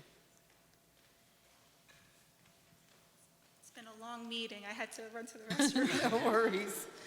Okay, I also wrote down what I'm going to say. Is it Ruby? Ruba. Ruba. Ruba. Okay. So my name is Ruba Lugo, and I live in the Lake Hill Farms. So Is it 15 grand or 15 Grant? Grant, Okay, thanks. like the president. Right, got Yeah. it. Thank you. All of our streets are named after presidents. So. Thank Okay. you. Good evening. My name is Ruba Lugo, and I'm a resident of the town of Chester. I am here tonight because although this development is technically located in Monroe, those of us living immediately across the municipal boundary in Chester will also experience its impacts.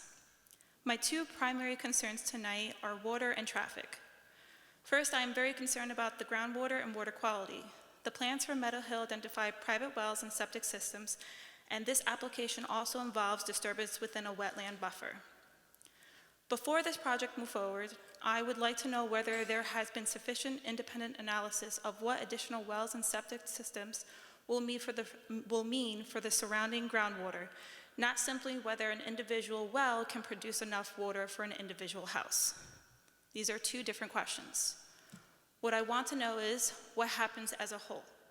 There are other existing and proposed developments in the same area. If additional wells are drawing from the same groundwater resources, has the board evaluated their combined effect on existing private wells in both Monroe and Chester? I would also like to know what safeguards would protect groundwater quality from additional septic systems, particularly given the wetlands associated with this property.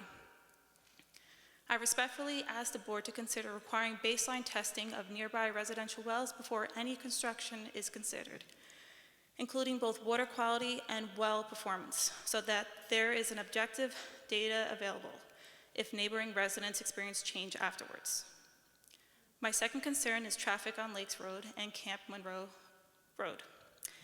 This is not simply about the number of cars generated by the Meadow Hill development. Henry Farms is directly nearby. Additional development is being discussed, and development is also occurring on the Chester side. In fact, the planning board's own records indicate that Orange County previously requested an updated traffic study for Meadow Hill. So my question is, what developments were included in that traffic analysis? If the traffic study only evaluates Meadow Hill by itself, I do not believe that gives residents or this board a realistic picture of what Lakes Road would look like when these developments are considered altogether. I am asking for a current cumulative traffic analysis that considers Henry Farms, Meadow Hill, and nearby approved or reasonably foreseeable development, and development immediately across the Chester border. That analysis should address peak hour traffic, intersections, site distances, school buses, emergency vehicles, construction traffic, and the ability of Lakes Road and Camp Monroe Road to safely accommodate the additional volume. Once these homes are built, we cannot undo an inadequate groundwater supply, contaminated wells, or an unsafe road. I am asking this board to make sure that before approvals are finalized, we actually know what the cumulative consequences will be for the people who already live here, including those of us in Chester. Please require the necessary water and traffic studies before allowing this project to move forward. Thank you.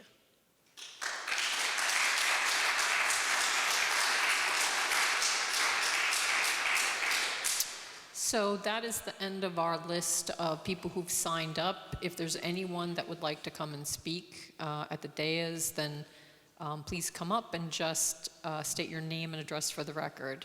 We'll go from beginning row. Go ahead. We'll go row by row. We'll start from the beginning and go back. Thanks. Hi, how are you?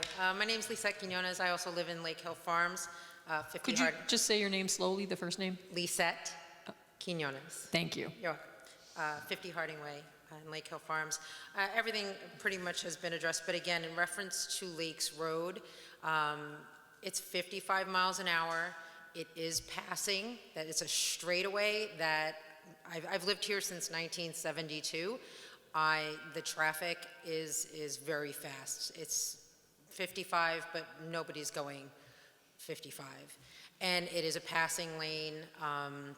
So it's very tempting for young drivers and just people rushing to work to speed in that spot. And I actually had, in '24, emailed the town, and I'll find the email, that I actually sent pictures of driving down Lakes Road where the two of the driveways are being, or had already started some excavation. It's literally a blind. Like, you're driving down Lakes Road and there's a curve and the driveway is right there. And the property is raised a little bit. I don't know if that's gonna end up getting leveled, but it's extremely dangerous. It's coming right down. You're speeding 55 miles an hour, you scooch around and there's a driveway right there already kind of being proposed. So it's definitely not a great placement. I don't know if anybody can take a ride down and actually see for themselves. I am curious too, in reference to the 5 bedrooms, how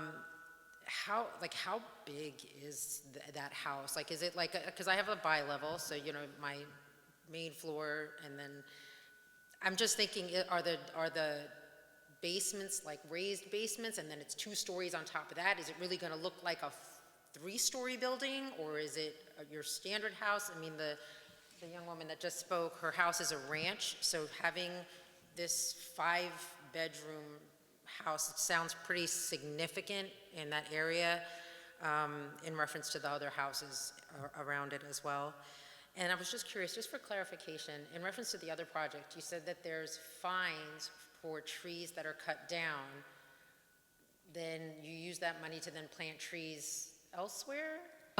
What it is our tree law states that when you cut down trees as part of a development, a certain number are allowed because it's part of the development. Beyond that, you have to replace tree for tree. If you don't, then the number of trees that you don't replace, you have to pay a fee for the tree. Okay. And that goes into a fund that is used for open space. It's used for, if the town wants to plant trees in locations, they can use it for that purpose too. Okay.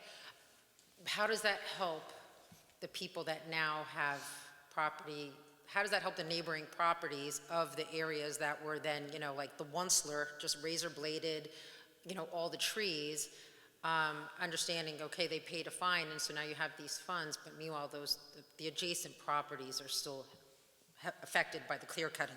But that was just, I just wanted clarification Yeah, of where that money I think that's, I would just, well, I'll note your comment and then we'll Yeah, cover just I'm these, thinking, yeah. you would want to replant trees on the property that they took them from, but anyway. So, and just a side note in reference to the development, the light pollution, again, driving down Lakes Road, it really is one of the few places where when you're driving down Lakes Road, you hear all of the animals and the frogs and the wetlands. You can still see the stars. There's very little white noise because there's very little development there. It's part of the reason why my family moved down there is to stay away from town. And now it seems, in addition to the Henry Farms project, which is painful to think about, the thought of a strip mall down there, no matter how big or small, it seems so egregiously out of place for the area. So just a note for the light pollution as well. But the speed limit there, the passing, and now you're having 6 driveways of people stopping again, and then you're also going to be having buses stopping along Lakes Road as well, if they're school-age children, just to consider where those driveways are emptying out is a safety issue. Thank you. Thank you.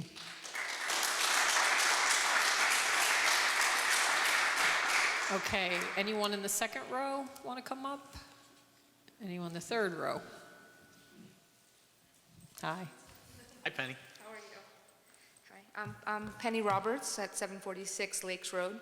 And for the sake of not being redundant, and you said to just say basically ditto, with regard to the Adirondack Trail, with regard to the wetlands, that's all obvious, and I agree with all of that.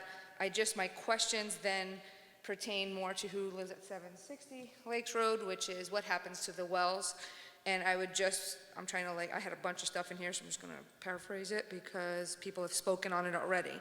But dealing with the wells, and will there be pre-testing? Will there be during testing? Will there be post-testing? Will there be ways of making sure that the people, if this were to go forward, that are living around there, if their water will be secure? So obviously with the Henry Farms, that was already very scary. I live right on the corner of Camp Monroe and Lakes Road, so this is all directly going to affect my well and my livelihood at my home.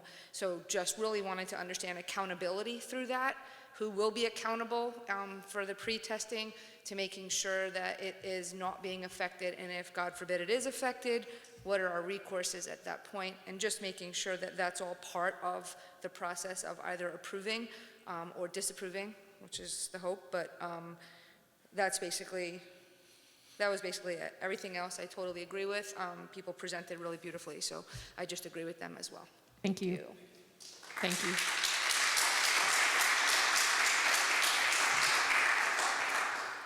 Fourth row, fifth row, come on up.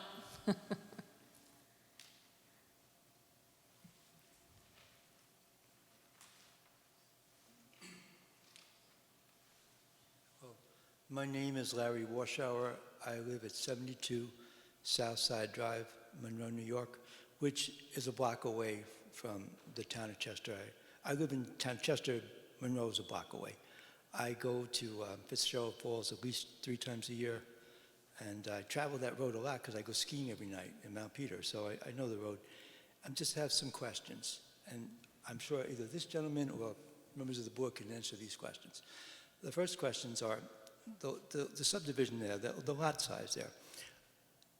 Right now, are you allowed to legally build on those lots without any kind of a wetlands variance, or do you need a wetlands variance?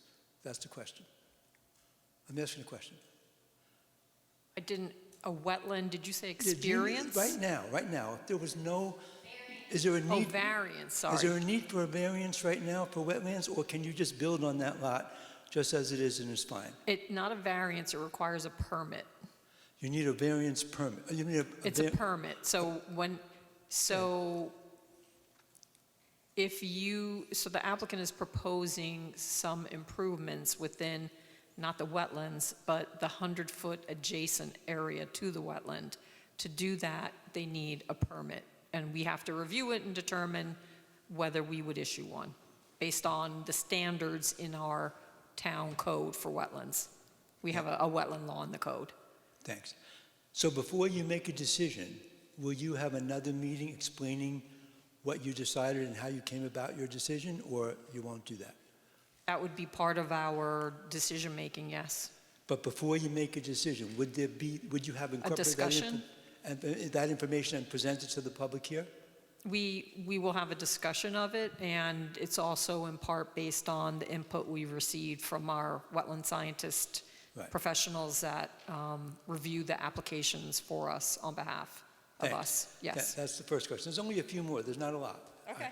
The second one is, let's call the Appalachian Trail where those electric towers are. Let's just make believe it starts there, all right? How close is your edge of your development to those electrical towers? How many feet away? Half a mile, a quarter of a mile? Are you talking about the ones that are right on lakes? Yeah. How far away is this thing from the Appalachian Trail? We're talking about the actual Appalachian Trail, Bonnie? Yeah, I'm just trying to, this is the lake, this is the high, I believe it's about a mile from the actual Appalachian Trail. but yeah, I was the- actually gonna, So where those electrical towers are, this portion of your, let's say this is your development's here, and the electric towers are here, you're almost a mile away from them? I believe so, if the electrical towers that you're referring to are the ones that I'm thinking. it's about a mile and a quarter from the electrical. Good, excellent. Everybody's answering the questions, it's great. So the third question is, your development, when you build these houses, all right, I'm just asking a question, how many kitchens are going to be allowed in them? How many front entrances are going to be allowed in them? Yeah, I'm here to answer the board's questions. If you want me to answer a specific question, I absolutely can. Yeah, we know that there are 5 bedrooms. I'm not aware of more than one kitchen, but unless, That's what I'm asking. Is there going to be more than one kitchen, or is it going to be just allowed to have one kitchen because it's a single-family zoned house? In Chester, they use the definition, I know this is Monroe, but in Chester, single-family zoned house, you have one front entrance and you have one kitchen. So your houses that are going to be developed, these 5 or 6 houses, are they going to have one kitchen with one front entrance? That's what I'm asking. I don't know the layout of the houses. They're spec houses. There is no specific layout. Even the size that's shown on these plans is shown larger so that we get approval for the largest house possible. The actual house built might be much smaller. It might only have 3 bedrooms. It might have 4 bedrooms. The Town of Monroe Code specifically states that you need to obtain approval for the maximum size dwelling that you're proposed. That's why the houses on the site plan are shown so largely. There's no specific house plan yet. They'll have to be reviewed and approved by the building department prior to issuance of a building permit. If there's any code that prohibits a certain amount of kitchens, I'm sure that they would review it. I don't know any plans for an additional kitchen. But you're not answering yes or no. You don't know. I do not know. they do not know. Thank you very much. No, thanks. It's Yes. very important to me that you don't know. That's amazing to me. Okay. Then the other question. No, I think you've answered all the questions. Those were the questions. Okay. So, could I give you my email address? I don't know if that's appropriate for me to be Well, at the end of directly the in You know with what, the public. why- At the if you- end of the meeting, give me your email address. You can provide it to the planning board secretary, Okay. and she can because- pass it along. Because I would like to know, when we finally get down to he actually has a design of these buildings, right? Are they going to have one kitchen and one entrance, which to me is a single-family zoned house, which is fine with me. You know, if it's legally zoned to be single-family and you build a single-family, I don't have any problem. But when you start changing the zoning laws or making modifications to zoning laws, then I have problems. But you couldn't answer the question, so it's okay. These are single-family detached dwellings. This is what the zone allows. They're not proposed for anything other than single-family detached dwellings. I sure hope that happens. And that's what's shown on the map, because we have to plan for that use. Absolutely. No, I'm very happy to hear that you're aware of that. Thank you. You're welcome. And let me be very clear, just to clarify, these houses are going to be houses that are going to be for sale. If someone wants to buy them, they normally come in with an architect that brings in a plan for a specific house. We're not looking to just develop these in a certain way. They will have buyers. It'll be open to anyone to buy and to pick the house that they want to build on those lots. It's not like we have 6 spec houses that are going in that are going to be sold from there. Yeah, but they're all zoned single-family. Correct, single-family dwellings. Well, They're currently let's hope- shown as 5-bedroom, Let's except let's for just hope lot you one. really build a single-family. So our law, I call it the Ward Brower corollary, where he always wanted to know what the maximum number of bedrooms would be, because he liked to refer to supersized families. And so he wanted to know if this was a house for 2 bedrooms or 5. So we actually require them to tell us what the max can be. I've lived in India. I've seen 6 people in a little room. I don't care how many people you have. Mm-hmm. I just want to know how many kitchens you have. Because to me, if it's a single-family zone house, it has 1 front entrance and 1 kitchen. And that's what it actually is in Chester, too. So I'm hoping that's what you develop. And if you don't, it's not really a single-family home. Okay? Thank you very much. Thank you.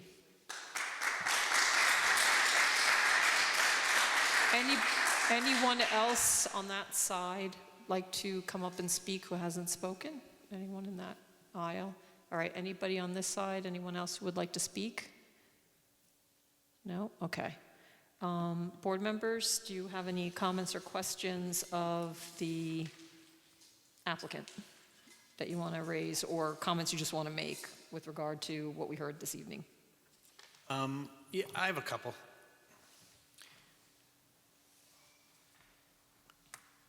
First of all, Donna, you spoke great. Keep speaking. You all spoke great. Keep coming out. A lot of the issues that you bring to light, we've been talking about in relation to this project for years, through multiple iterations. This is our 2nd developer to propose this project. It was more impactful initially, and has been scaled down and modified and modified and modified and modified. We continue to work towards the best possible solution. Larry, there is a certain portion of the town of Monroe that allows 2-family homes. This portion is not part of that. Just to be clear to your question on, is this going to be single-family homes? 2-family homes are not allowed under zoning and under our building code in this part of the town. It's not so much that. When I say something, it has to do with what you call a single-family home. That's the problem. See, it's a 1 kitchen and 1 front entrance. Yeah, it's a single-family home. Once you put 2 kitchens in there, don't fool anybody. That's a 2-family home. So that's what I'm opposed to. See, I want to change the zoning. I myself am a landlord. I want everyone to respect the zoning laws. That's how I'm proud of it. But the point is, I don't want you to change zoning laws secretly in some way, in an amazing way. When you see the house, all of a sudden, there's 2 entrances and 2 kitchens. If the project is approved and single-family homes are what's approved and the zoning changes and they want to come back for 2-family homes, they have to come back to us. It's not something they can just do. Even if the zoning changes, it has to, what's approved is what's approved at the time. Changes come back to the planning board. So I want to assure you of that as well.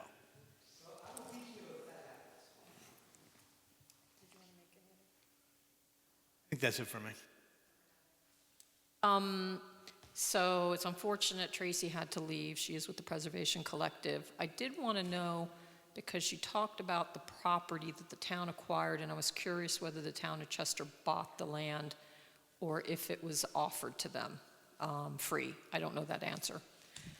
I don't know the specifics. I believe that it was a dedication as part of, so the town of Chester's code is different than the town of Monroe's, obviously. As part of their cluster subdivision, that became a separate parcel. It was not just a conservation area that was offered as a dedication as part of that. The town of Monroe's code does not require that as part of the conservation or cluster subdivision. It's a completely different scenario in the town of Monroe. So that's why that property was dedicated, where this one is where a small portion is being dedicated for the trail, and these areas are being conserved in accordance with this code. I want to mention that In terms of the review, so this is a project that's gone on since 2018. So this is 8 years going. There was a different developer. There was a discussion about why this wasn't reviewed in connection with Oakwood. At some point, I think the ownership changed and we couldn't compel it to be looked at together, if I recall correctly. In terms of wetlands, we have had the town's wetland scientists take a look at what's proposed. There has been hydrological analysis. Frank Getchell from Weston and Sampson is our hydrogeologist. My recollection is there's a test well that was drilled and it was pumped. Correct. To mimic 6 homes. Correct. So essentially, the Orange County and New York State Department of Health requirements are for a single-family dwelling to have a well that has a minimum capacity of 5 gallons a minute. Any single-family dwelling, 5 bedrooms, 4 bedrooms, whatever, that is significantly more water, it can produce significantly more water than one dwelling is anticipated to use in a day. For example, a 5-bedroom dwelling, based on the regulations, is anticipated to use a maximum of 550 gallons per day. A 5-gallon per minute well can produce approximately 7,200 gallons per day. So this well was pumped at 5 gallons per minute for a 24-hour period, which is over twice what this entire development is intended to use on a normal average day.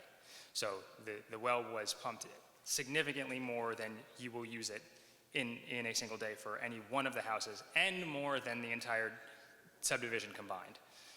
This is not Henry Farms. This is not any of the larger developments which are using much more water. This is a fairly modest amount of water in comparison to those things. And each of these wells will have a capacity of a minimum of 5 gallons per minute, so that it does not impact the surrounding aquifer or the smaller feeders that are shallower feeders that necessarily would feed shallower drilled wells. These are going to be deeper wells that are going to have a higher capacity so that they don't impact the surrounding areas. So the other thing I wanted to bring to everybody's attention is that the applicant's engineer specifically has coordinated water quality testing, et cetera, with Orange County Department of Health. I pulled up this particular letter from 2025 because they actually sent to the county the Henry Farms water supply report, the landfill water testing summary, and then an old article from a former town supervisor. Henry Farms has been going on since like 2002, which is why some of these pieces of information are so dated. But the applicant made it very clear and listed all the various studies that have been done and talked about constituents that had been found. Here you could see October 18th, 2018. They talked about the fact that 6 of the monitoring wells revealed PFAS levels. So all of this has been very transparent in terms of understanding what the effect may be of, again, pumping wells on this site with the landfill site.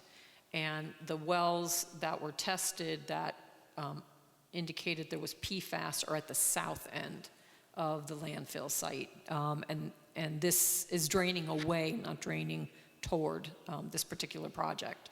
So this is just one piece of information I wanted to share, and of course it's always foilable. People have talked about proximity to the Appalachian Trail. It is about 1 mile plus away. The trail connection is for a different trail connection that would go through Chester. Time frame for hearings. Ashley, you're still there? Yes. What is the maximum time frame for a public hearing for a subdivision?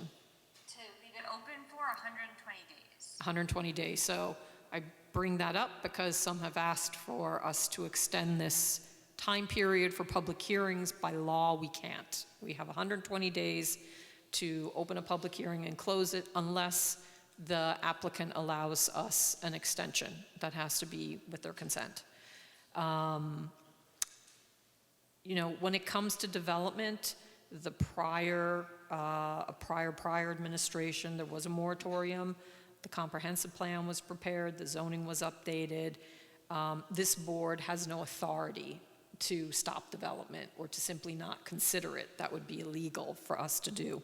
So for those who want to see change to our regulations, to the town, it really does require an action by the town board. Traffic, I looked at a county review letter. I don't believe traffic was requested for this application, but it was requested for Henry Farm, for that to be updated. So that has to be done. Regarding planting of trees, yes, we look at the impact that a project may have on an adjoining property. If you're basically practically clear cutting up to the boundary line, we ask them to put more trees in to screen and provide a buffer. I know someone was right at the corner of Camp Monroe Road and Lakes Road. They're going to be separated by a conservation easement at the corner. So there's going to be trees that are retained. Light pollution, if you had all listened to our resolution of approval for the prior subdivision, we put a requirement in there that only the minimum of light is allowed and it has to be 3,000 Kelvin. So I know there's a sort of proliferation of these extremely bright spotlights that are very annoying. I personally myself find them annoying, but we put requirements that it not be more than 3,000 Kelvin. Buses, that's a great point about the traffic, and I think we could explore that a little more in terms of is there a bus drop, is there a location, are they going to stop at every home? I don't know that answer, so I think we need to explore that. We did talk about the fact that we do need to know the maximum bedrooms. You could hear from our other resolution, we do not allow houses larger than what they show on the plan. We acknowledge these are spec houses, but they still can't be larger. And in regards to building height, they have to meet the code. Whatever the code requires, they can't go higher, and we have a specific definition of how we measure height. Those are some of the things I could think of. I don't know, Ryan, if you had any additional responses you wanted to offer for some of the comments? Just a couple. With regard to the site distance from the driveways and the bus drop-offs, as part of the Orange County DPW approval for the driveway locations, there's going to be some significant grading on the turn that was mentioned by one of the residents. Excuse me. Bless you. In front of, specifically in front of Lot 2. There's a significant amount of grading of that bank back, so it will not only improve the site distance from the actual driveways, but as you're coming around that corner, it's going to increase your site distance around that corner. So for the bus stops and anything like that, there'll be sufficient site distance for the buses, just like on any public road or any other part of Lakes Road, for those driveways, for any children coming from those houses to safely get onto the buses. And DPW did approve the locations. Correct. So it has been reviewed by the Orange County Department of Public Works. Since the county owns that road, they make the decisions where the access points can be. There was also mention, I saw somewhere, we did receive some comments via email. Someone was talking about Orange County having designated Lakes Road as a scenic road. I don't think Orange County has. We have as a town. So we have designated Lakes Road as a scenic road, and we have to ensure that the applicant abides by our scenic road standards. Anything else you can think of? Anybody else? I just echo the comments.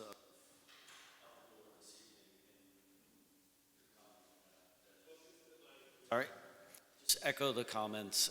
I was at the planet or the town board the other night asking our town council to work a comprehensive plan so that we can then pass that on or adhere to that comprehensive plan. And that would be the only vehicle for a moratorium.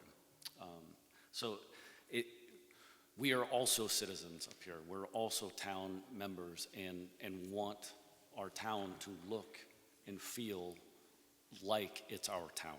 So I just want to echo the comments. Thank you. I echo that too. Thank you, thank you. I'm sorry, I thought of one more thing. We all have, so in mind of what Curtis said, we all have our particular things about development that are sort of irritants to us that we particularly look out for or kind of hyper-focus on when we're looking at application. For me, one of mine is view sheds. I'm an avid hiker, or I was in younger days, like to get back to that. But I've walked the length of the Appalachian Trail in Monroe from end to end multiple times. I can assure you, as someone who truly values that trail, you cannot see this property and you will not see this development from that trail. The Appalachian Trail, quick story. First time I hiked the Appalachian Trail, I thought, well, gee, it's 2,200 miles. All these people go up and down it all the time. It's going to be like a small road. And then the first time I went to the Appalachian Trail, I couldn't find the trailhead because it's so blended in with the woods so beautifully.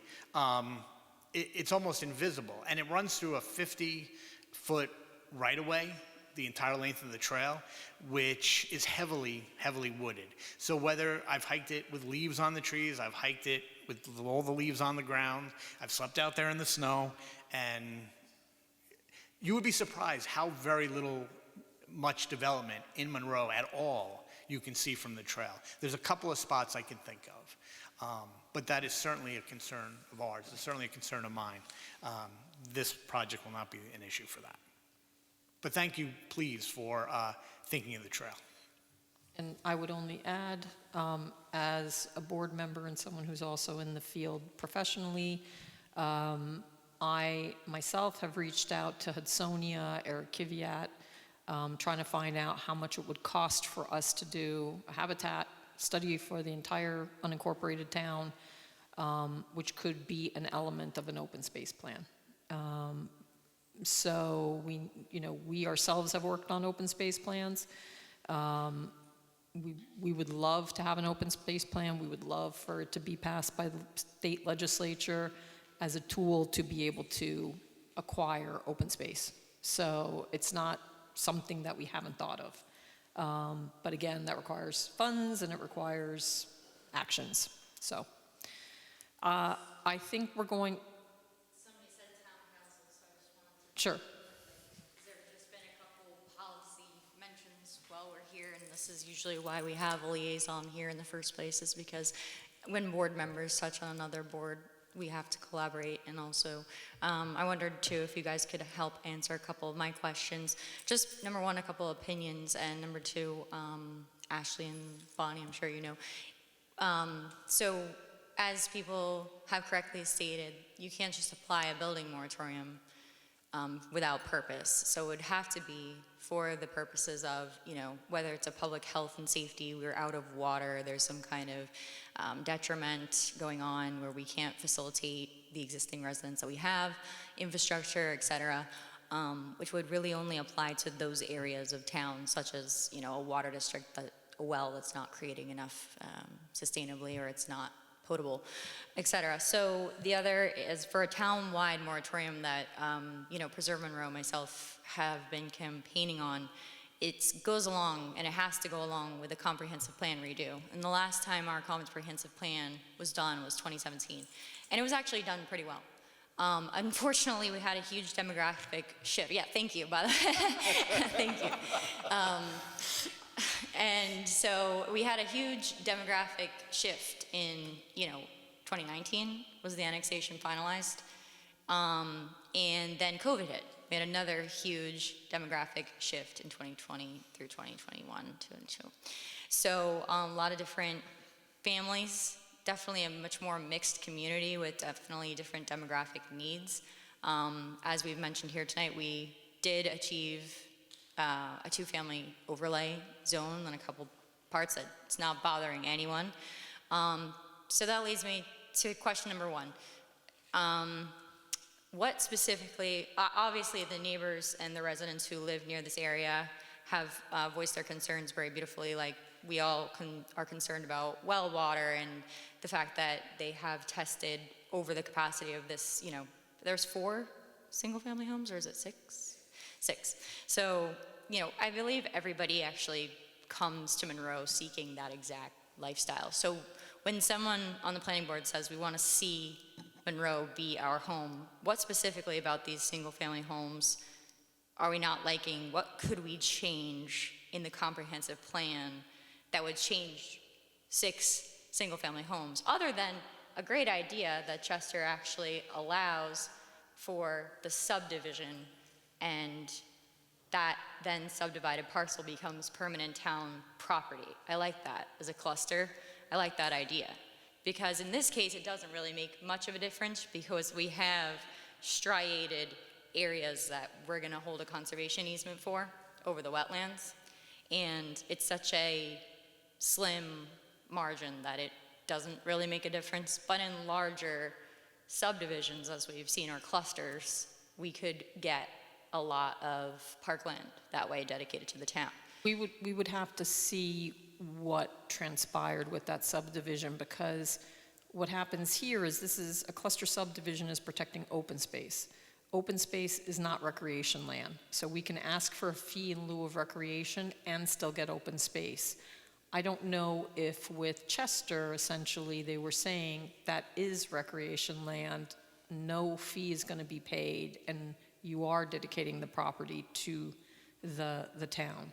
So I ours think is a little bit that's the question. more We could ask the same. The town planning board could say there's a need for recreation.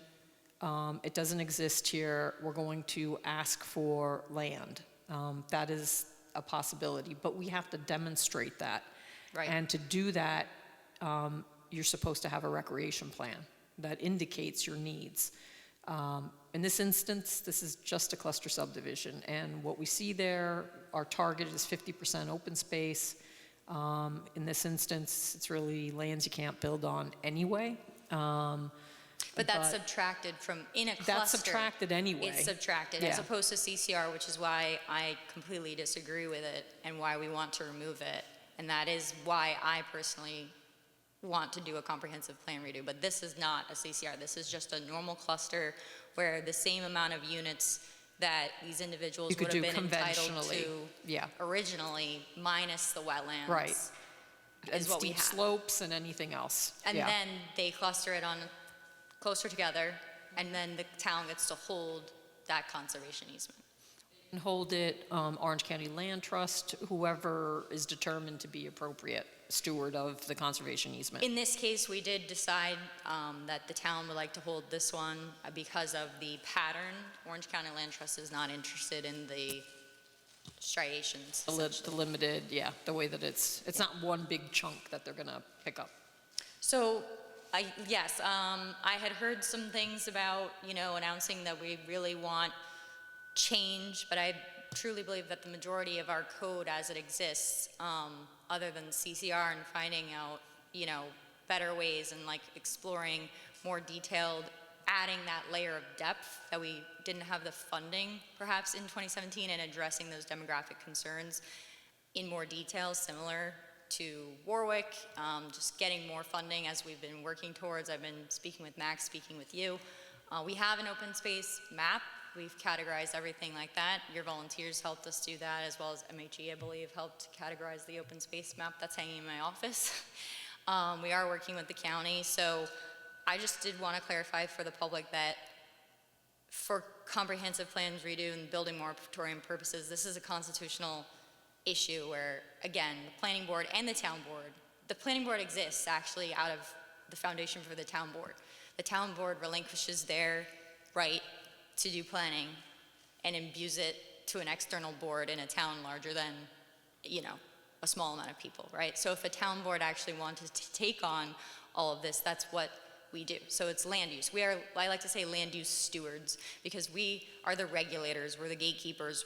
We don't say, if you own a parcel, you cannot say, none of us can say that you have no right to build here. What we can say is that we took a look, we examined, we as a town came up with these legal zones, these regulations, these planning codes, and we applied them, just how you guys do a great job every month, twice a month, however often you're meeting and doing it behind the scenes all the time. So we're not allowed to say no, just to say no. We cannot look at a subdivision or a site plan and say, you know, who's going to live there and what are they doing in their make homes? decisions based on that. All we can do, this is a subdivision. It's a subdivision of land. We can only say, what generally are you putting there? What are the legal requirements?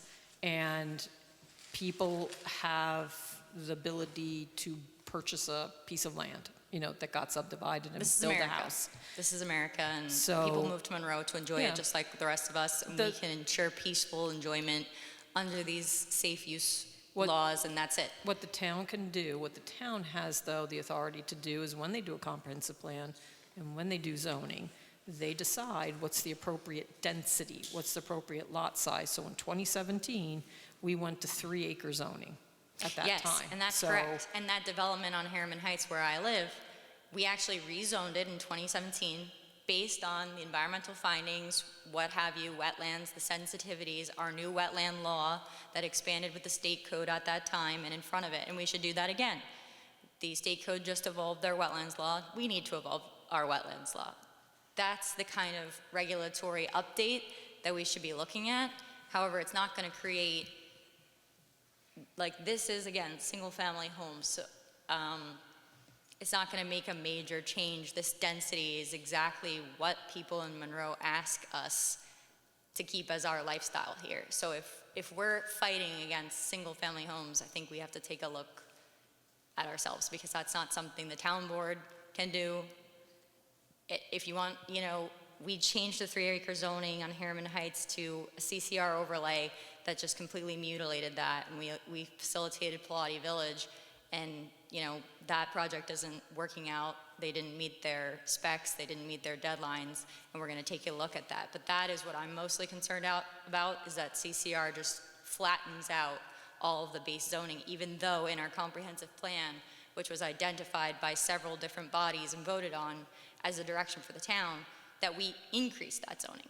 It was our R1, then it's our R3, and then they flattened it out to be a gigantic cluster. So this is not that, and we do need to be looking at that, but this is not going to change. This is our baseline. Ryan, this is RR1 zoning, so it's 1-acre zoning. Correct. What's the size of the property?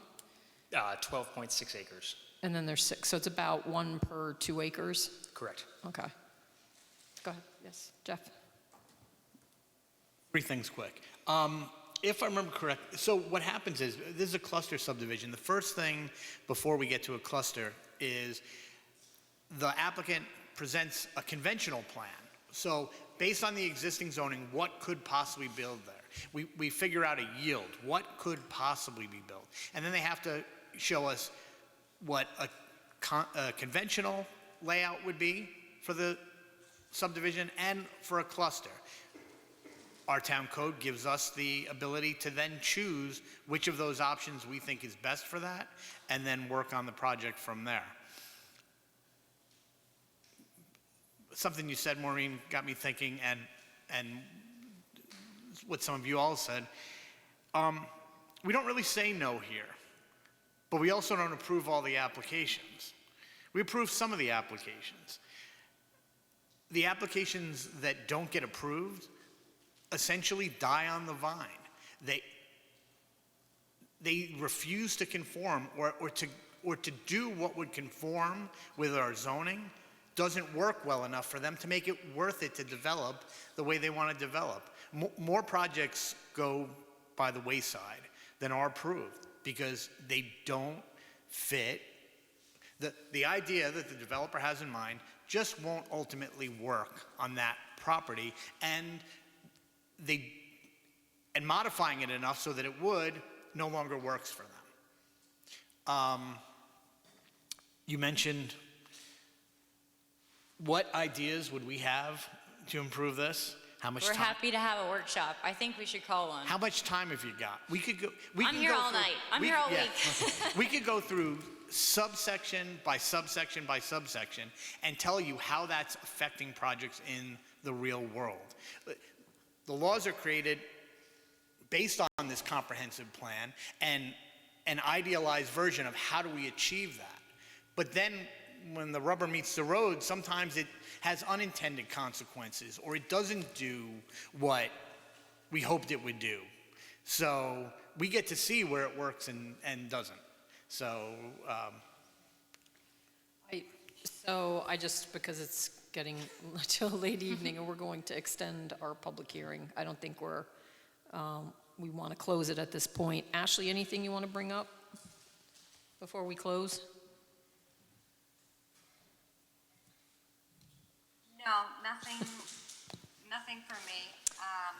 I would just ask for a motion to continue to adjourn the public hearing to a specific meeting date. That's what you were going to do? Okay, so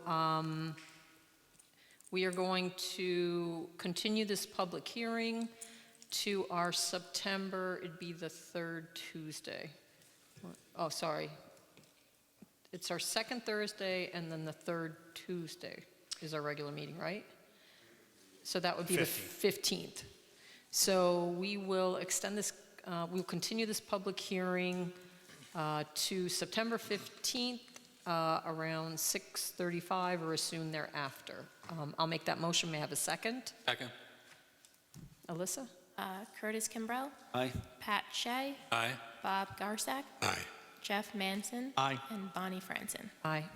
For the public, you're willing to come back. You're welcome to submit comments that you may have. And this hearing is continued, so no decision this evening. And we're going to explore some of the comments that you raised. So thank you for being here.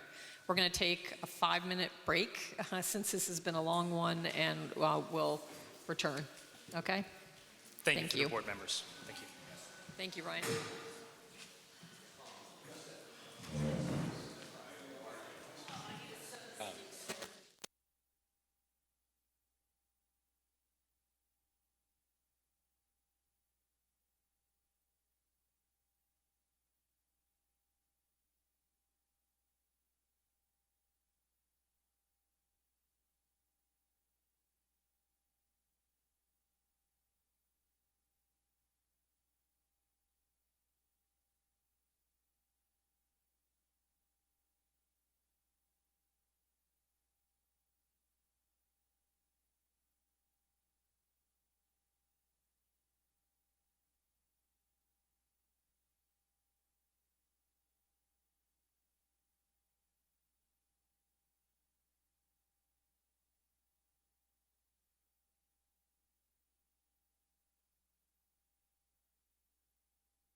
All right, guys, are we getting ready here? Joel likes it. I am. Joel's ready. I'm ready for about 3 hours. We have cots set up for, Huh? will we have cots set up? Cost set up? No, I think this should go quickly, I believe. Hopefully. We just need Jeff and Bob.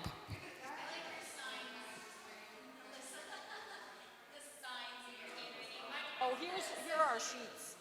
Thank you. Oh, Larry.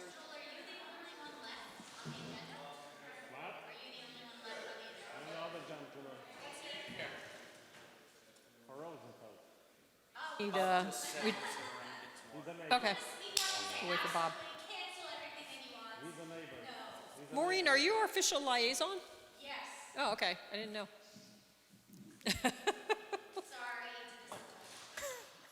No, I just never knew who our liaison was. All right, we're waiting for Bob. No, let me get out of this. And I think we'll have to just make sure everything's addressed no. for the cemetery. That law. Oh, that's what Ben had opined. Okay. All right, so we'll go through that. And Ashley can also raise it as well.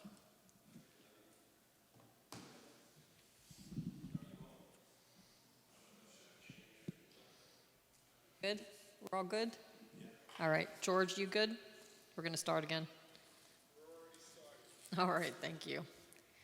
All right, next item on the agenda, returning projects, is Curious Joel Cemetery. So Joel, you want to give us a little overview? Joel Mann, Brahman Associates, behalf of the Curious Joel Cemetery. First, just that this is a project that takes in dead people so they make some place for the animals to live, so that we're not causing any high density development. So. You're asking for trouble. You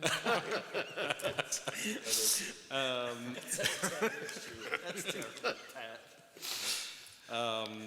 So I believe that we addressed all the comments. Besides, there's back and forth about the septic, about the need for the town engineer to review the septic or make some soil testings. I think the last minute came in something that maybe we don't need it, but I'm not sure about that. So I'm asking whatever it's open, should get the resolution conditioned upon so we can. Sorry, listen.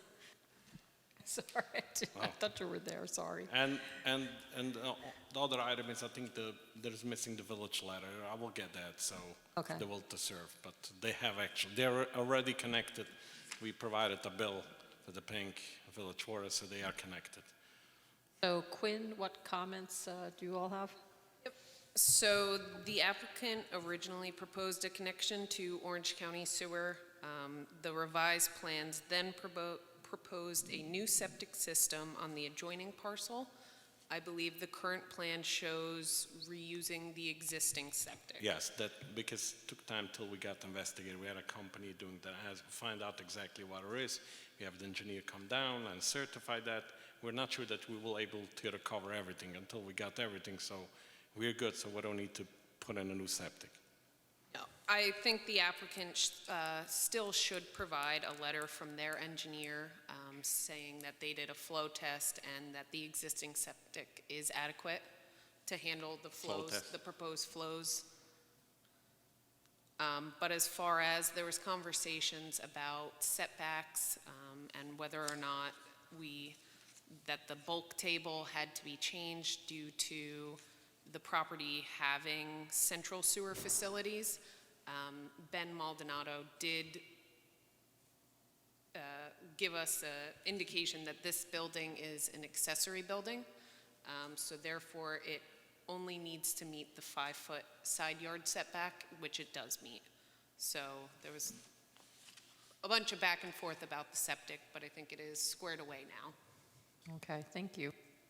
Ashley, any comments? No additional comments. I just have the resolution that I had prepared. Okay. Did we build into the resolution the request for the letter for the flow test?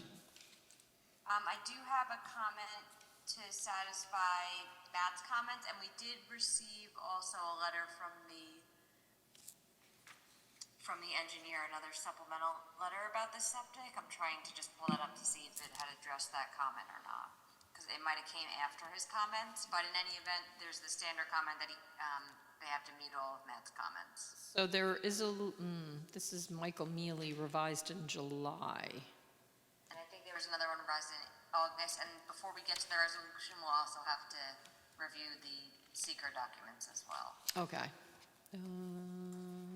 We haven't done a neg deck yet on this one? No, because we were waiting on the septic issue. Okay. July 27th, E. Cooper. I have a letter from revised August 12th. And that's from Michael Mealy? Yes. Okay. We have E. Cooper son, yeah, we're trying to find it. We have a Michael Mealy, but that's from like July. And then we have an E. Cooper from July. I don't know. I'm just looking at my files.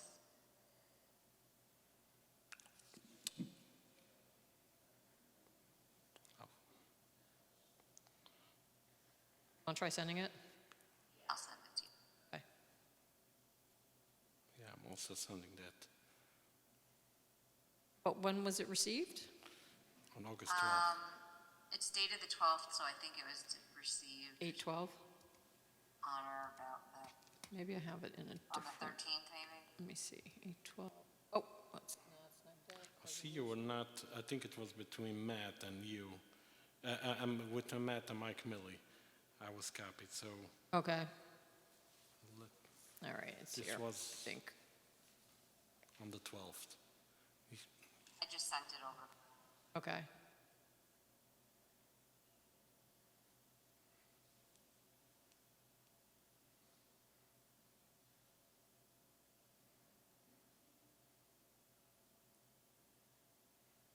All right. Well, we kind of need that for the neg deck, I think. We should probably review that before the neg deck. Where's my little, go?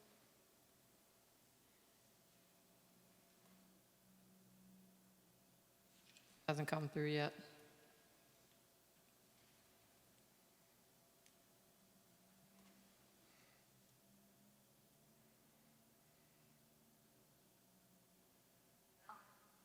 Oh, here it is. Okay, revised August 12th. Focus in church, Focus on Gennig. huh? 34 Scunnamunk? That's the church is a mistake. It's Focus on Gennig. So, All right, No, actually, he changed, because I had asked the letter to identify the section, block, and lot because it was confusing. And I think he changed it, and now it no longer has a section, block, and lot. it doesn't seem to. yeah. Yeah. Yeah, you know what, I think we have to ask for an updated letter, but it does say Building Department, Michael Mealy, been retained to inspect and certify existing SDS. Existing SDS consists of 1250-gallon concrete, water loading septic tank, 6-hole distribution box, 110 linear feet of standard absorption trench. Based on the letter from the septic contractor, based on my own on-site inspection, I can certify that the system appears to be operating properly. System is adequate for the loading rate described above. And so was this something you and Matt looked at? I haven't seen this yet. Okay. Matt may have looked at it, but that would be something we would Yeah, August 12th. take a deeper look at. We probably need it updated anyway, just to put the SBL on it and the proper name. I think we can we make that a condition, Ashley? Yes. All right. All right. So let's go through the seeker first. You prepared an SEAF parts 2 and 3? Yes. Okay.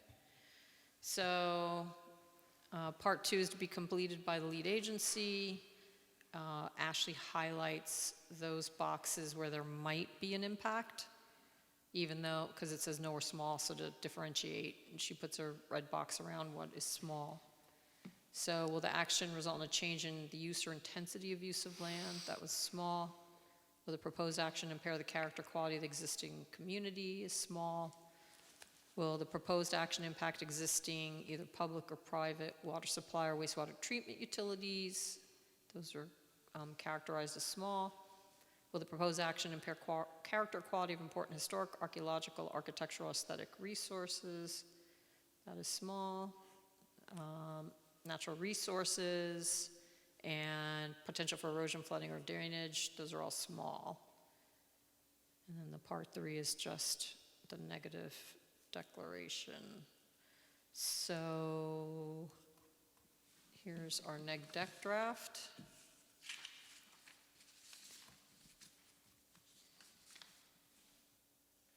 Wants to look at this, they had a copy of it. This is for the Curious Joel Cemetery. It's an unlisted action. This is not a condition negative declaration. Description of the action is approval of site plan and special use permit to allow the existing accessory building. That's used for maintenance, garage, and offices. And this is really to take care of a violation kind of that occurred. Location is Scunnamunk Road. Tax map parcel is 1-2-29. We just reviewed the part 2. So here are the reasons with regard to the small impacts. Impact on land use. Impact will be small. It's currently an existing cemetery, and it's an expansion of an existing use. It does not eliminate any important habitat. No trees are proposed to be removed. All stormwater runoff is managed on site with existing infrastructure. No significant adverse impacts. So change the visual character of the area in a minor way. Water supply and wastewater treatment. We've had that discussion with regard to the septic certification. And you're on municipal water, correct? Historic and archaeological, the EAF mapper indicated you're in an area that's sensitive for archaeology, but this already exists and there's no disturbances proposed. And then flora and fauna, the site may include habitat for a northern long-eared bat, an Indiana bat. However, no trees are being removed, and if any are to be, you would have to comply with the tree removal restrictions. Impact on drainage and runoff. Result in potential for erosion, flooding, or drainage. And all stormwater is managed on site with existing infrastructure. And then the collection system within Scunnamunk Road has a capacity to handle stormwater.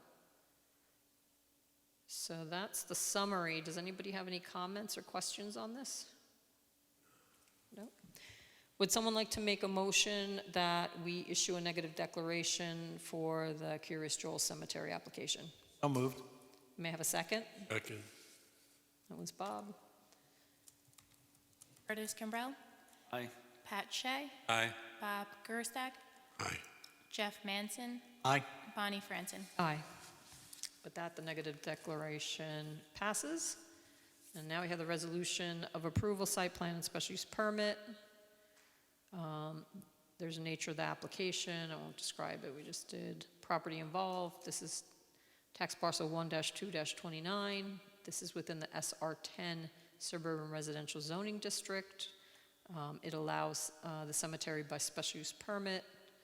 The resolution recites the submissions.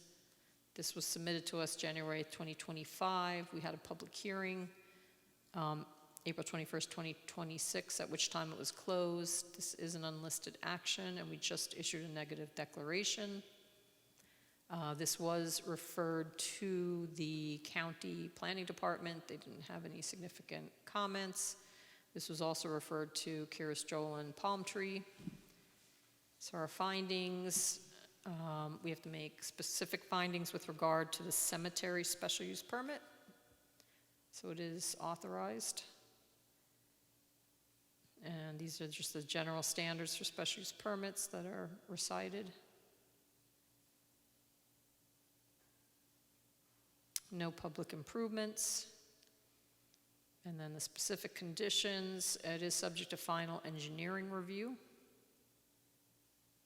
And it is, I'm going to add in a specific condition, number 2, will read, prior to the signing of the plan, the septic certification updated to property owner by the section, block, and lot number. is that a new specific condition too? It'll be a new one, yes. Okay. So that is a condition related to updating the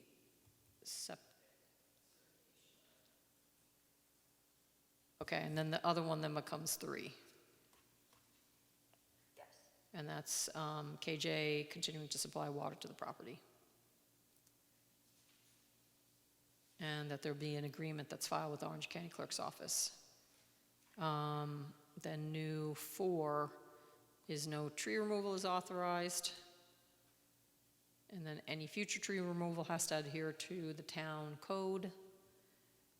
All existing proposed site lighting shall be downward directed, utilize energy efficient LED bulbs, maximum color temp of 3000 Kelvin. No disturbances are allowed beyond what is shown in the site plan.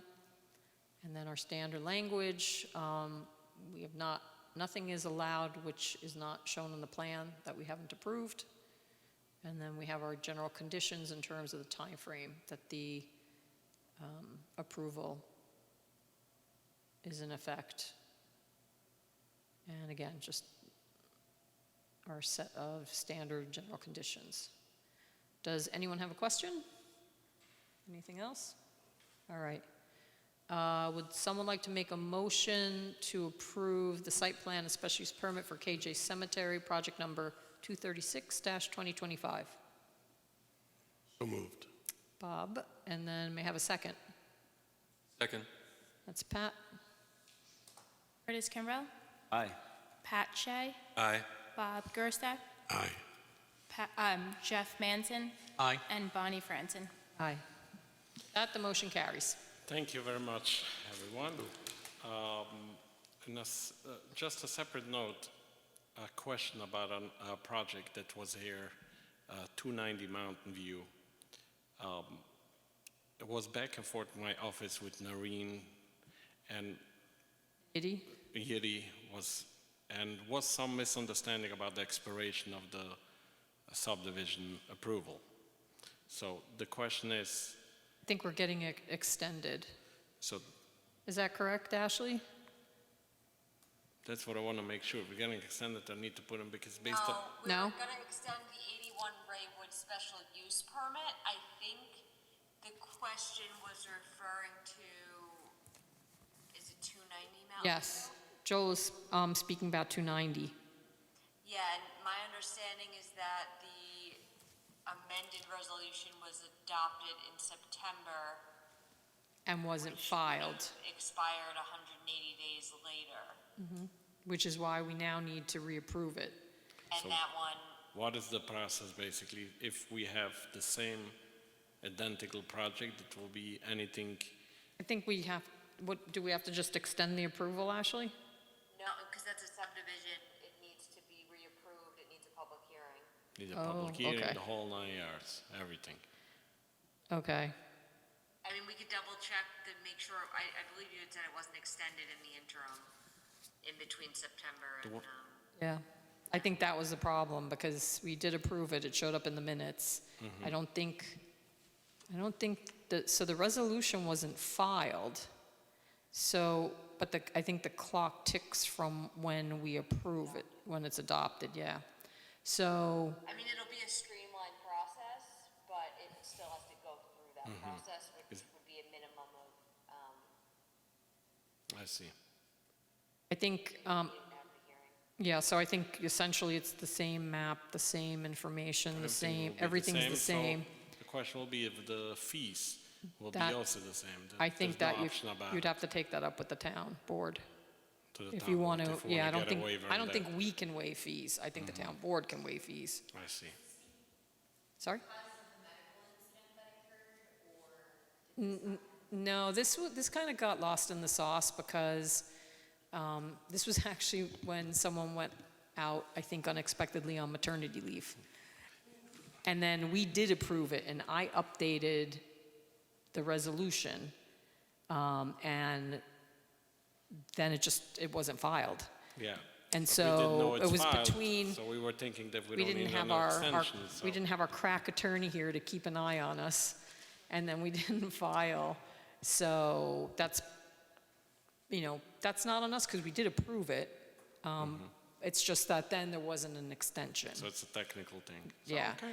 but it's exactly the same application, literally, so again, I defer to, I don't, my recollection is I don't know that the planning board can waive fees. I think that's something that's more the discretion of the town, I don't know. We'll have to figure that out. The second thing is that one thing that the applicant would like to change is that the parkland fees needs to be paid by signing the maps or filing the maps. Yeah. If that's to be changed, that before a building permit, is that's up to the planning board, or it's something that the town board needs to approve? I have never seen us not require the fee before the signing. Mhm. But, Parkland? correct. Yeah, it's always been, Is that a precedent from you, or it's something that's in the law that's up to the town board? Again, that fee, trouble, because that's when you're creating the need, is actually by creating the new lots. right, so Ashley said you're, It's, I think, an enforcement, issue if you're trying to track down, I think. someone after the fact, after the someone lot's after the been fact, created. It's not gonna be, developed until, potentially years down the line, and. Yeah, it's a tracking thing, plus so Ashley said, what creates the need for the recreation is the creation of the lot, I see. on which Not there'll be a even the house. building. Mhm. Yeah, So that- because, so ultimately, it's the subdivider that's supposed to pay the fee. They can build into the sale of a lot, so that's up to them. Technically, the person, if there's a person living there, if no one's living there, no one's building something, why do you need the recreation? But isn't this a new lot? Yes, but let's say we create a new lot, but no one is going to build there But then I think, for 5 years, I don't know. well, no, but then as soon as you create, if that's buildable, absent there being a note on it saying this is not a building lot, and it's open space, or it's a commercial property. I see. Yeah, it's So a it makes residential lot. a tracking issue, I got it. Yeah. Okay. But just, decide what you want to do, and then we'll Okay. figure out the No application problem. stuff. Thank you very much. Thank you. Have a good night. Good night. I had one worse than that. I had a ZBA during COVID. It was a Zoom till 1:30 a.m., so. No, we're 9:29, we're still good. We're not bad. All right, next item on the agenda, Raywood M&M LLC. Good evening. Good evening, Michael Weiss. Two simple things. One is we would like to ask for a extension on the special use permit. Just a quick update on the construction. We basically finished roughing already. We closed up the walls, and we're starting the finishing phase of the project. The second is I appeared before the board, I think a few months ago, asking to waive the SWIP, and they told me because the other property is not signed off yet, they can't give me that request, so I want to circle back on that also. So, again, this is Ashley, you want to give us an update? This is Raywood M&M, because all the Raywoods Sure. confuse me. So this is one that, back last summer, I believe it was, it received approval to construct a two-family dwelling on a lot that was previously approved for a single-family dwelling. Okay. So they've started construction.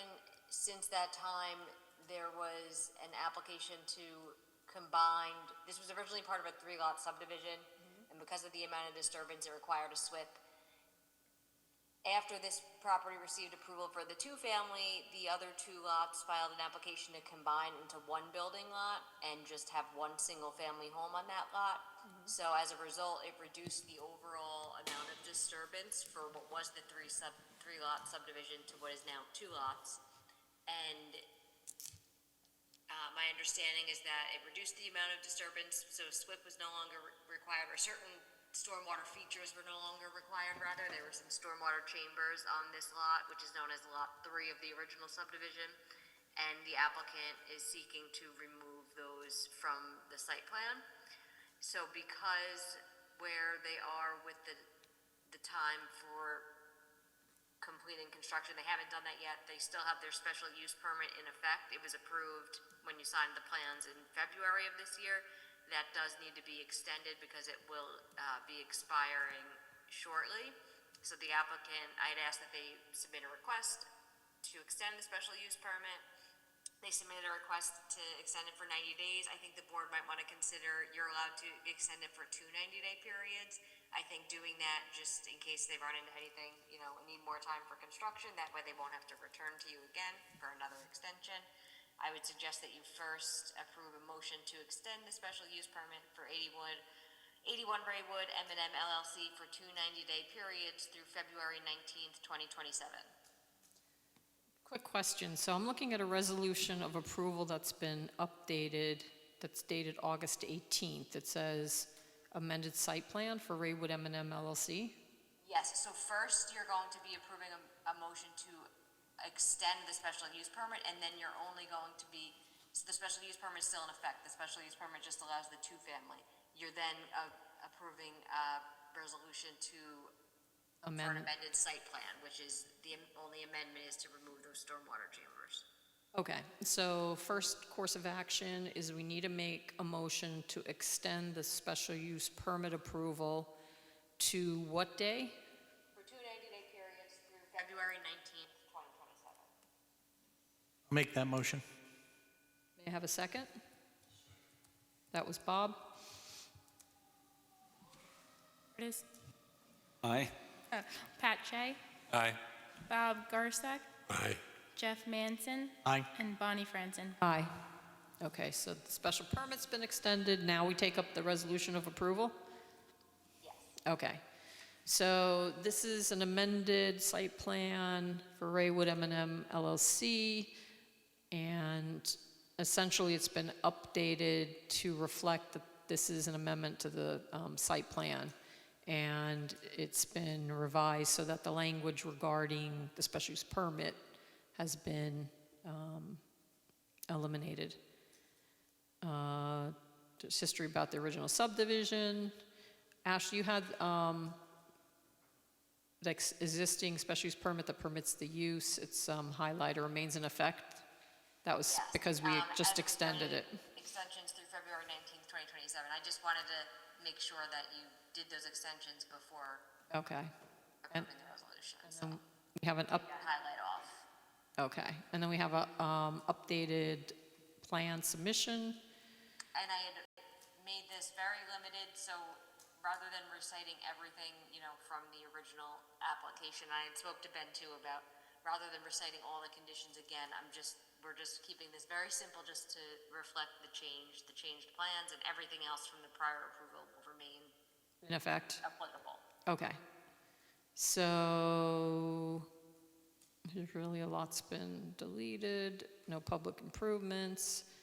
The specific conditions, approval is only of an amendment to the previously approved site plans. All the other elements shall remain in effect. And there's a lot of deletions.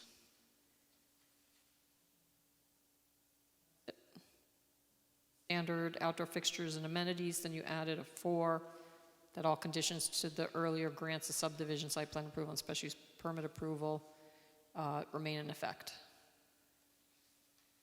And that's it, in terms of changes. Quinn, was there anything that needed to be addressed from your perspective before we take action? No, no major comments, just that a drawing index should be placed on the first page. Drawing index. Do we have the standard town engineer to review in here? Yes, we do. Okay, so we'll take care of it that way. All right, so I'll make a motion that we approve the amended site plan for Raywood M&M LLC, project number 238-2025. May I have a second? Second. That was Curtis. Curtis Kimbrell, Aye. Pat Shea, Aye. Bob Gerstack, Aye. Jeff Manson, Aye. and Bonnie Franson. Aye. All right, with that, the motion carries. So it's approved. Thank you. You're welcome. And, all right, real quick, new business. We had a request for a notice of intent to establish lead agency. Did you see this, Ashley? I think I had looked quickly at it when I came in. I'll pull it up. If I recall correctly, I don't think it clarified whether or not you were involved or interested. I'm thinking you're likely interested and not involved, but, Yeah, it's Orange and Rockland Utilities, line 9697, Public Utility Transmission Line Replacement Project. And it says the right-of-way is in the town of Blooming Grove, Village of South Blooming Grove, and town of Monroe. And it goes, the right-of-way generally varies in width between 20 and 200 feet and extends in a north-south direction from the Monroe substation on Orange and Rockland Road in town of Monroe to the Bloomington Grove substation located in the town of Blooming Grove. It's a type 1 action. Given the starting point, I'm going to guess that the vast majority of the line is in the town of Blooming Grove, not in the town of Monroe. Because essentially, the substation's in the town of Monroe, it goes by the lake, and it's in Blooming Grove. So I don't know that we should attempt to take this on when, again, most of the impacts are going to be in the town of Blooming Grove. And we are an involved agency, I guess, maybe, I don't know. yeah, if part of it's in the town, then They should be submitting something to us if they're making changes. So we may want to let them know that. Because I don't think we haven't received anything from Orange and Rockland. So I will make a motion that we consent to the town of Blooming Grove serving as the lead agent for the Orange and Rockland transmission line upgrade. May I have a second? Second. Curtis Kimbrell, Aye. Pat Shea, Aye. Bob Gerzak, Aye. Jeff Manson. Aye. Bonnie Franson. Aye. So we'll fill out this lead agency consent form, and when we have comments, we should comment, are we going to get an application? Or I don't know what you might even want to include maybe a cover letter asking, they should be keeping you apprised of everything from a seeker perspective, but just to make sure that they do so, and, Alyssa could ask, also remind them that they would need approval from the planning board for any development that's going to be in the town of Monroe. Okay. So Alyssa, if you could print this out, we can fill it out, and then we'll create a cover letter. Okay? All right. So I think that's it with our regular agenda items. And minutes, I did not get to the minutes. Did anybody else? See, did you look at July? Did you have comments? No? You want to make a motion to approve? I'm going to make a motion that we approve the planning board regular meeting minutes from Tuesday, July 21st, 2026. May I have a second? Second. Alyssa? Curtis Kimbrell, Aye. Pat Shea, Aye. Bob Gerzak, Aye. Jeff Manson. Aye. Bonnie Franson. And I'm going to abstain because I just indicated I did not look at it yet. I scanned through it and then I just didn't get to it, so. All right, thank you. So with that, may I have a motion to adjourn? So moved. Second? All of us. Yes. All in favor, say aye. Aye. Any abstentions?